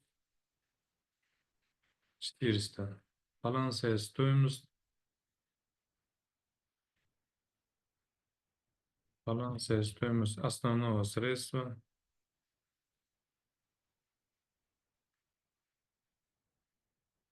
Основного средства. 31 марта 2017 года 45 минус 400. 44 600. Razdel OFP в наоборотный актив. Va qisqacha yechimimiz shundan iborat. Haqiqatdan hozir sizga 8 ball bo'lsa, biri 8 ga ko'paytirsak 14 daqiqa nima bo'lishi mumkin, yetmasligi mumkin. Lekin mana shuni 80% ni shu qog'ozga o'sha ekzamenda tushiradigan bo'lsak, nima bo'ladi? Marra bizniki bo'ladi, xudo xolasa. Savollar bormi? Oxirini shunday ko'rib olaylik ustoz.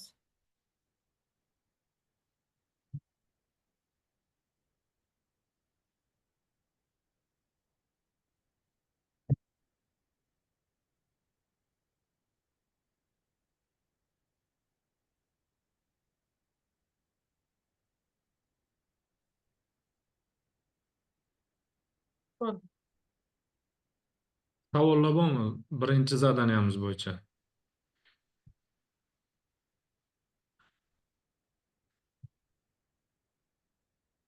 Agarda savollar bo'lmasa, zadaniyaga o'tamiz. Situatsion zadacha. Situatsion zadachalardan ham teoretik zadacha 4-blokda. Uyga asfalarda sekin-sekin o'sha darslarda bundan ham o'rganib borishimiz kerak, chunki 4-blok ham hamma blokka o'xshab 25 balldan iborat. Задание o'qish boshlanadi. Представьте ответы на вопросы, поставленные одним из директоров компании Омега, подробности которых приведены в примерах 1 и 2 относительно консолидированного финансового отчета за год, заканчивается 31 марта X5 года. 5 баллов. Задание номер 2, июнь 22 года. Блок 4. Примечание 1. Примечание 1 dem 3 вопрос был. Как вам известно, 30 сентября X4 года до отчетный период gacha, demak bizda 6 oy, demak oktyabr, noyabr, dekabr, yanvar, fevral, mart. Мы приобрели контрольный пакет акций NewSap. NewSap в настоящее время не котируется на бирже, не и имеет 2 отдельных бизнес-сегмента, которые будут очень хорошим дополнением деятельности нашей существующей группы. Я изучал последний опубликованный финансовый отчет NewSap, подготовленный с использованием полной версии стандартами МСО. Есть несколько моментов, которые мне непонятны в этой финансовой отчетности, и я буду признателен на вашу помощь. Я заметил, что у NewSap имеется инвестиционная недвижимость. В примечании к финансовому говорится, что эта недвижимость оценивается с использованием модели учета по первоначальным стоимости. Я полагаю, что учетная политика Омега заключается в оценке инвестиционной недвижимости, используя модель учета по справедливой стоимости.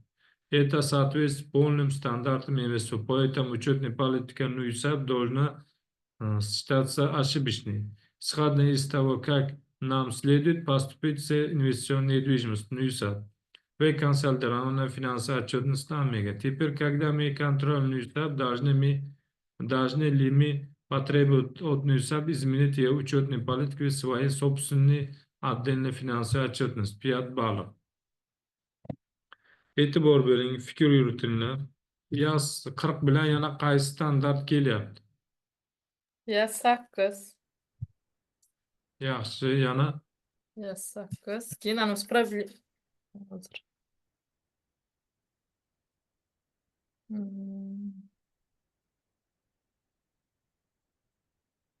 Mana anaqa bor-ku, не котируется на бирже degan bitta shu qaysidir standartga oid anaqa bor edi. Agar kotirovatsiya qilmasa o'sha standart anaqa qiladi. Endi u hali o'tmaganmiz-ku temani. yana kimda fikr bor? Yaz 8 to'g'ri, учетный politikaga urug' ketyapti, lekin учетный politikani Konsolidatsiya shekil bu yerda mana bu anaqa IFRS 8mi, 3midi? IFRS 10'mu? IFRS 10. Ha, 10. Da, IFRS 10 standarti konsolidatsiya finansal, demak, Omega kompaniyasi 30-sentyabrda NewSapga nima qilyapti? Investitsiya kirib, o'sha aksiyani kontrolni paket, ya'ni 50%dan o'shani sotib olyapti. Ya'ni docherniy kompaniyaga nima bo'lyapti? Как ega bo'lyapti. Demak, konsolidatsiya bo'lish uchun, demak, u docherniy kompaniyasi bo'lishi kerak kamida va u konsolidatsiya отчетda NewSapni finansiy отчетdagi elementlarni konsolidatsiyaga kechagidek nima qila olish kerak, qo'shib olish kerak bo'ladi. Bunda aytyapti, NewSapda investitsion недвижимость bor deyapti va uni отдельный финансовый отчет примечаниясida первоначальной стоимостida yuritadi deyapti. Va учетная политика Omeganiki deyapti, investitsion недвижимость modelь учет справедливой стоимости yuritilyapti. Bu deyapti, NewSap учетный politikasi ошибочный bo'lishi mumkin demoqchi. Va shundan kelib chiqib deyapti. Investitsion недвижимость konsolidasiya отчетностьda qanaqa nimada tan olinadi. Va biza deyapti, NUSABdan trade qilishga haqqimiz bormi? Учетный politikasini, отдельный учетный politikasini o'zgartirish bo'yicha deyapti. Bu yerda IAS 40 bilan IFRS 10 standart ishlaydi. Demak, nima berishimiz kerak? Investitsion недвижимость, последующая оценка инвестиционной недвижимости может осуществляться по двум методам. Evet. По модели первоначальным затратам и модель учета по справедливой стоимости. И bu yerda nima deyapti? Demak, ketdi birinchi nimani berdik. Поэтому дочерняя компания согласно учетной политике учитывается по первоначальным затратам. Это ne является ошибкой. Yani bu ошибка emas, u o'zini учетный politikasida belgilab qo'ygan.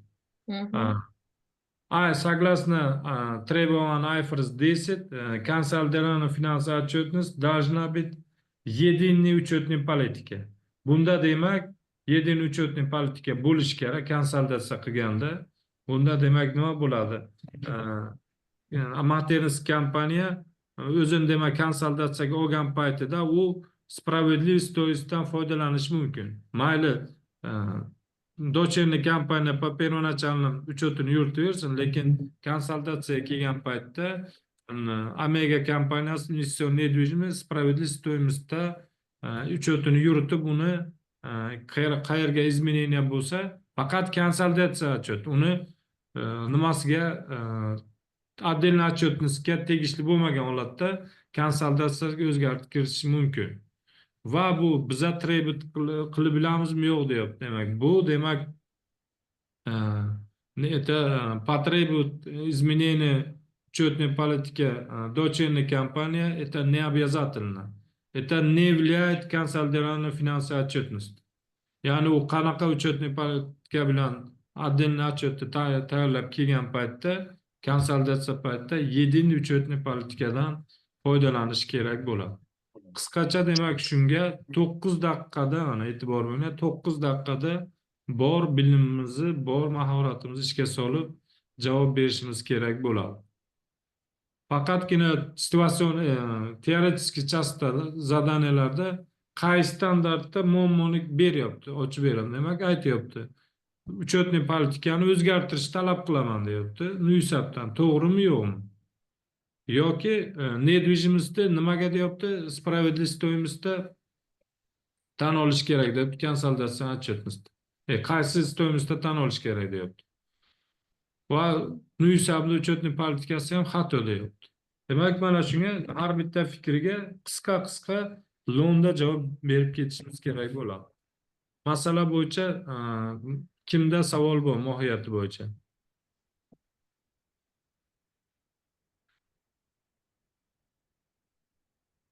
Savol bormi?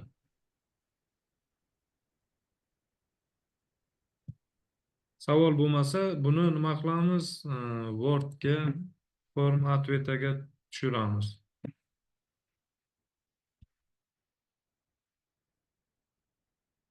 Bu yerda e'tibor beringlar, все расчеты уже $1000 kerak emas. Chunki hisob kitoblik nima yo'q. Hisob kitobli joyi yo'q bu yerda. Situatsiya регулирует IFRS 10 и IAS 40. Последующее. Demak, qanaqa o'zi metodi bor IAS 40 bo'yicha. Muammo shunda. Boshlanish muammo.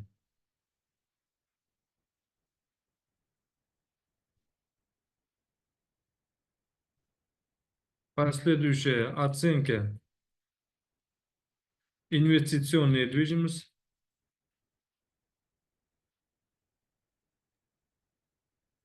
Справедливая стоимость. Модель учета по справедливой стоимости. Недвижимость может осуществляться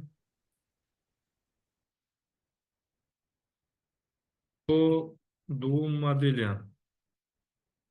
Bu doğum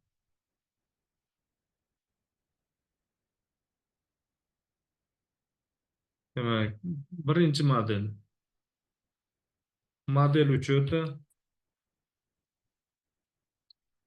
учета по первоначальным затратам.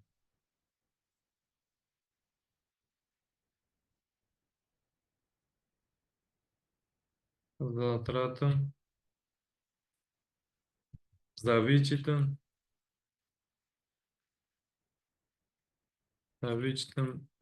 амортизация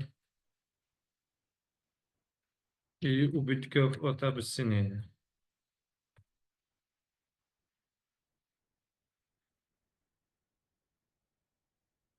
Обесценение. İkinci model bizde model учета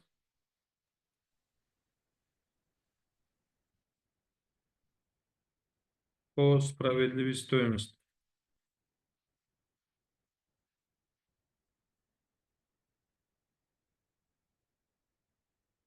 По справедливой стоимости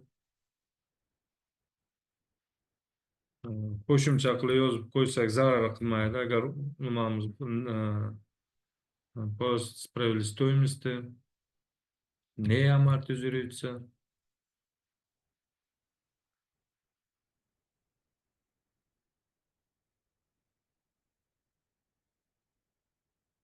Не амортизируется. Изменение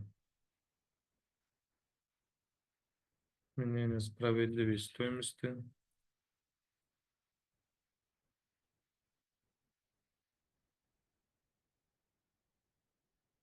в прибыли убытки.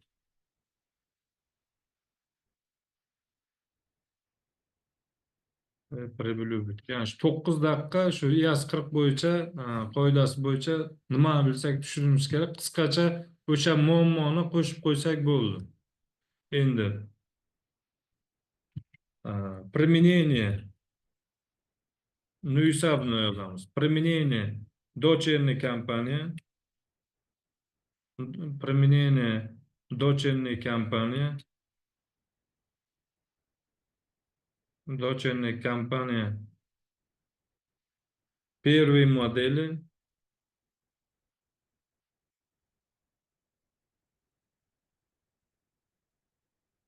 kimdir zoomga nimalar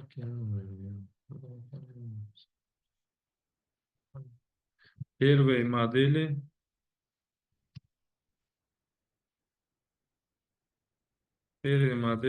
учета это не является ошибка. Bu demek nima deyapti o'sha finansiy direktor? Bu ошибка kelyapti. Yo'q, biz uni u uchun bu ошибка emas, hisob uchun. Вы консолидированного.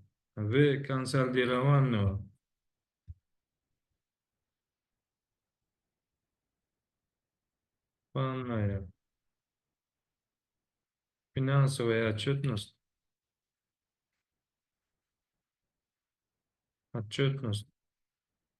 должна быть исходя из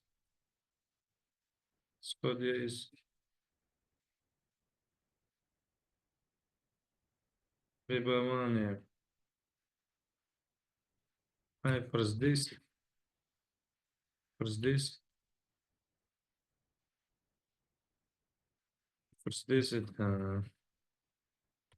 надо единая учетная политика.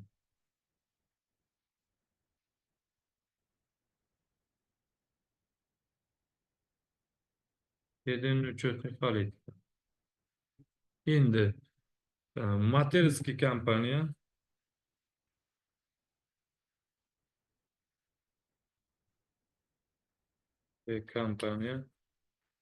может применить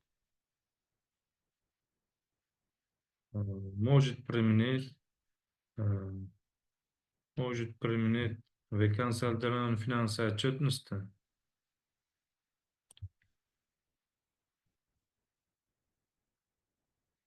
Отчетности. Отчетности. Чтобы инвестиционная недвижимость, инвестиционная недвижимость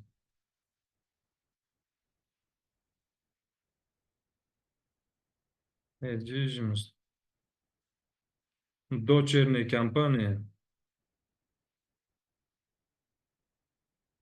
компания была представлена, была предоставлена в отчетности по модели справедливой стоимости. По модели справедливой стоимости.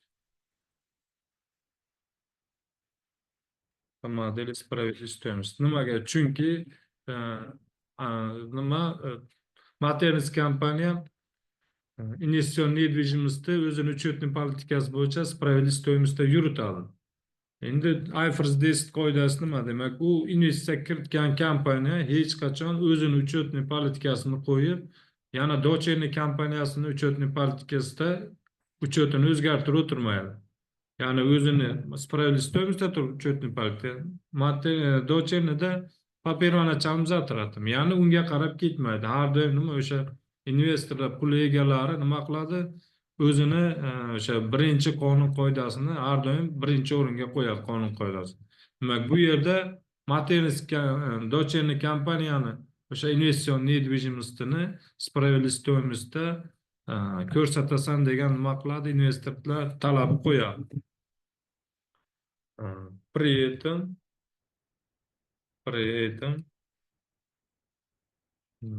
этом учетная политика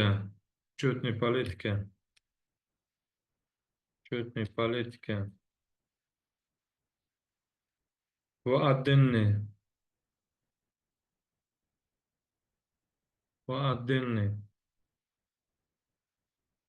отчетности дочерней компании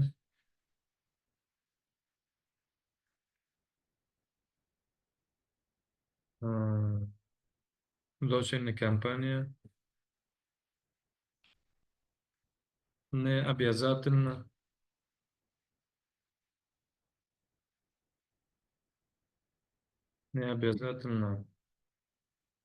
совпадала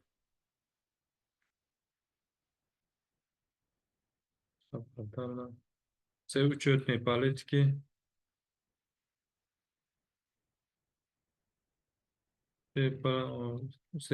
политики группы. Учетная политика группы. Demak, Nusabi uchetniy politikasi gruppaniki bilan bir xil bo'lishi kerak emas. Qachonki отдельный отчетностьda. Ya'ni изменение qilish kerak emas. Uchetniy politikaga изменение kiritish shart emas. Xo'sh, savollar bormi?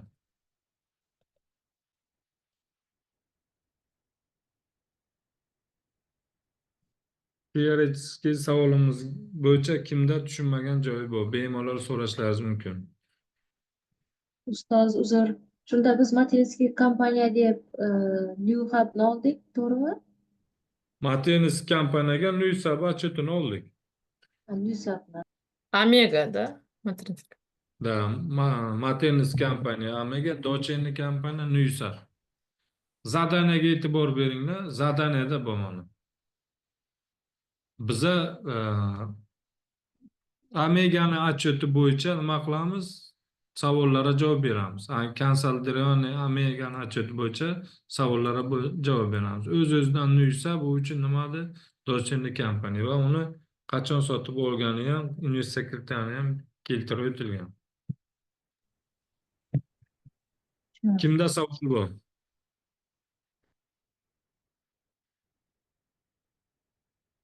Agar savollar bo'lmasa,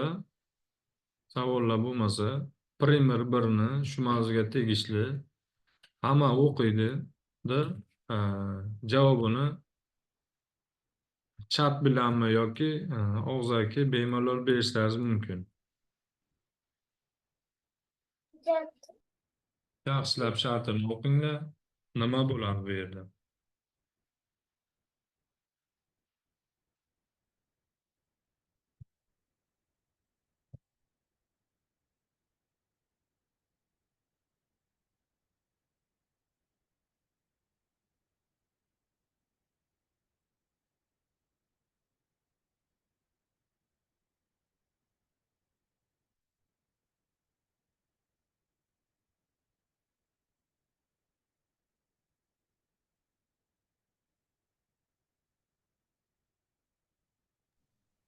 Qiyos 16 hisoblaymizmi ustoz? Qiyos 40 Nimani? 16 ga o'tgan bu.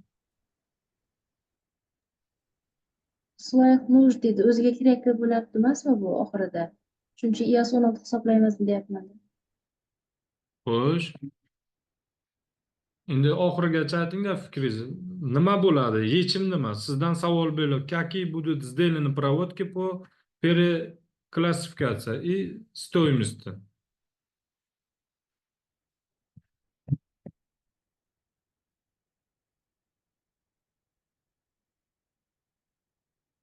Bir vahima emas, oddiy bir fikr yuritinglar, nima demoqchi? Faqat ana bu amarsiz hisoblashni tushundim. O'ziga kerakligini tushundim-da. Unda Xo'sh. yo'q gap davom ustoz. Provodka nima bo'ladi? Qanaqa provodka? Ya'ni nimasi o'zgardi? Sel xarakteri o'zgaryapti-da. Aktivi sel xarakteri o'zgaryapti. Kimda javoblar bor yana? To'liqroq kimda javoblar bor? Ko'rsatingchi. Jim bo'l. Savol nima edi ustoz? Savol yozilgan. Какие будут сделаны проводки по переклассификации?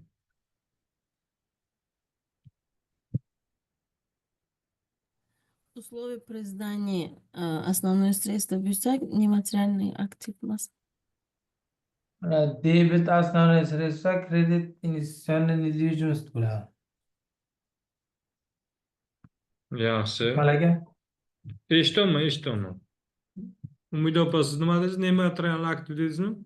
Затраты на исследование основное средство bo'lib, keyin shu amortizatsiya hisoblanib, keyin shu нематериальный актив deb vaqtlaymizmi? Bu yerda nematerial aktiv yo'q. Umuman nematerial aktiv gap so'z yo'q. Lekin asosiy vosita bo'lishi aniq. Xo'sh, Sodiq, sizda nima edi? Debetga asosiy vosita qilib, kreditga investitsion недвижимостga qo'yamizda shu 8 millionni. Eng oddiy aytyapti, kreditga ineni qo'yamiz. Ya'ni biza o'sha kredit konspektda nimani ko'rsatib o'tdim? Ya'ni data переходani, mana buni qoidani mohiyatiga yetib olishimiz uchun. Ya'ni asosiy vositadan investitsion недвижимостdan asosiy vositaga o'tyapti. Oldin demak nima deyapti? Bu учитываем как инвестиционную недвижимость. На этот момент справедливая стоимость здания равна его балансовой стоимости. Ya'ni справедливая стоимость балансовой стоимости teng demoqchi. 8 million dollar tashkil etgan. Принято решение начать использовать здание для своих нужд. Ya'ni javob berdilar u kishi. Ekonomist unda yozilgan. Gülandamlar. Javob berdingizda, endi oxiriga nima qilamiz? Yaxshi fikr bilan boshladingiz. U haqiqatan решение qabul qilyapti, o'zini собственный нужд uchun kerak bo'lyapti. Uni demak ijaradan ajratib olib, ya'ni investitsion недвижимостdan ajratib olib, o'zini faoliyat davomida foydalanadi. Oddiy provodka kredit konspekt bo'yicha investitsion недвижимость OSga o'tyapti. На дату перехода условно первоначальная стоимость, справедливая стоимость. Ya'ni o'sha условный qiymati bu bizda balans qiymatiga teng deyilyapti o'sha va u 8 million tashkil qilgan. Oddiy provodka, Sodiq aytganda 8 ming dollar. $8,000. Boshqa narsa emas. U keyinchalik demak amortizatsiya hisoblanishi boshqa demak keyingi hayoti u уже последующий отсенкада ko'riladi va u bizga uni ma'lumoti ham berilmagan. U bo'yicha savol ham qo'yilmagan. Qo'yilgan savol e'tibor beringlar, primerlar nima uchun beriladi? Primerlarda misol uchun hisobot davrida выписка из отчетni so'ramayapti. Какие будут проводки tamom. O'sha uchun bu berilayotgan primerlar qaysidir ma'noda mantiqiy savolga e'tibor berishi, nima so'ralayotganini aniqlash uchun sizlarga taqdim qilinmoqda. Qisqacha investitsion недвижимость bilan bo'yicha bugungi ko'rib chiqadigan savollarimiz, zadaniyalarimiz shulardan iborat edi. Kimda mavzu bo'yicha, umuman kursimiz bo'yicha, uyga vazifalar bo'yicha, o'tgan mavzular bo'yicha savollar bor, bemalol berishlaringiz mumkin. Akmal aka, mana shu zapaslar bilan ko'rmadikda IAS 40 ni.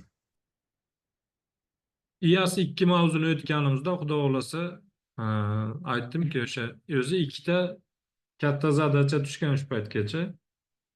Statistikani ko'rishlaringiz mumkin. IAS 2 ni o'tgan paytimizda обязательно IAS 40, IAS 2 qayerdir IAS 16 bilan ishlaydi. Albatta ko'rib o'tamiz. Ya'ni reglamentdan nima ko'pam chiqib ketish, ya'ni IAS 2 ni qoidasiga o'tib ketamiz. IAS 2 ni первоначально siz misol uchun qayerdadir uni bilishingiz mumkin, lekin ko'pchilik uni nima qilmaydi? IAS 2 haqida olib ma'lumotga ega bo'lmasligi mumkin.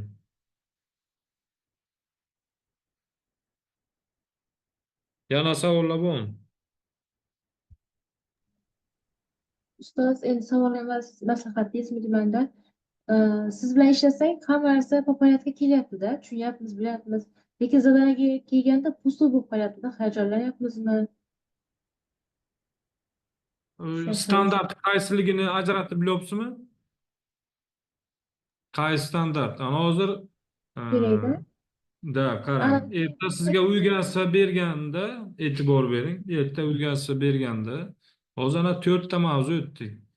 Konseptualniy основа, IAS 8, IAS 10, IAS 37, IAS 16, IAS 40. Katta ehtimol bilan erta shu mavzulardan situatsion zadachalar beriladi. Sizga hozirgi ana Jamoliddin aytganda IAS 2 dan bermaymiz. Demak, siz uyga asman bajarayotganda shu 4 ta standartdan o'qiganlaringizni nima qiling? Fikr yuriting. Qaysi standart kelyapti demak? Datalariga IAS 10 bo'lishi mumkin. Rezerv demak yoki uslovniy aktiv, uslovniy обязательство bo'lishi mumkin. O'tgan mavzularga qarang. Hozirchalik yechayotgan zadaniyamizda.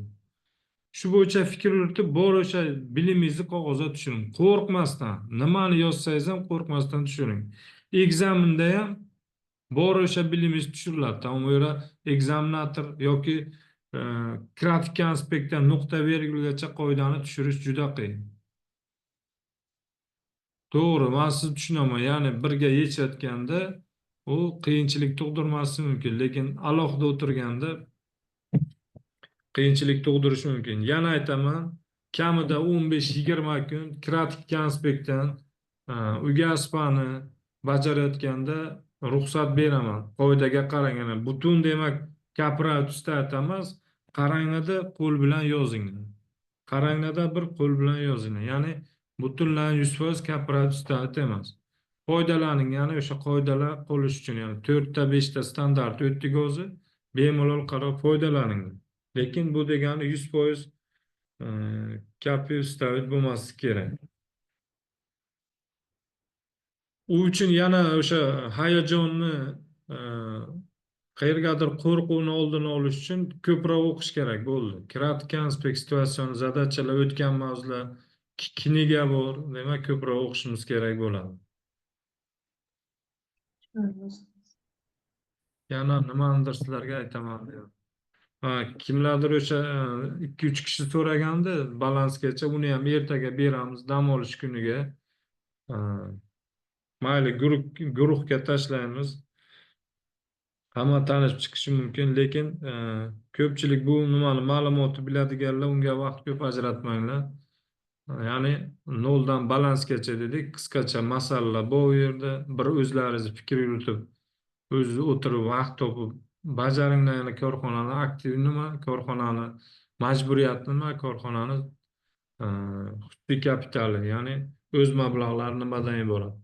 Bir o'qib tanishib chiqishlaringiz mumkin bo'ladi.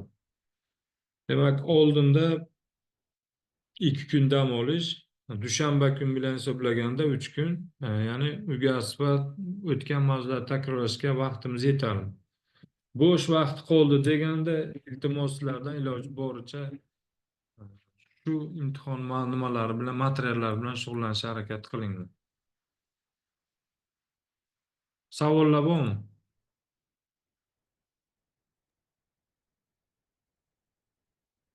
Savollar bo'lmasa, hammaga xayrli kech. Keyingi darsda ko'rishguncha deb qolamiz. Yana keyingi darsgacha savol tug'ilsa, bemalol murojaat qilishlaringiz mumkin.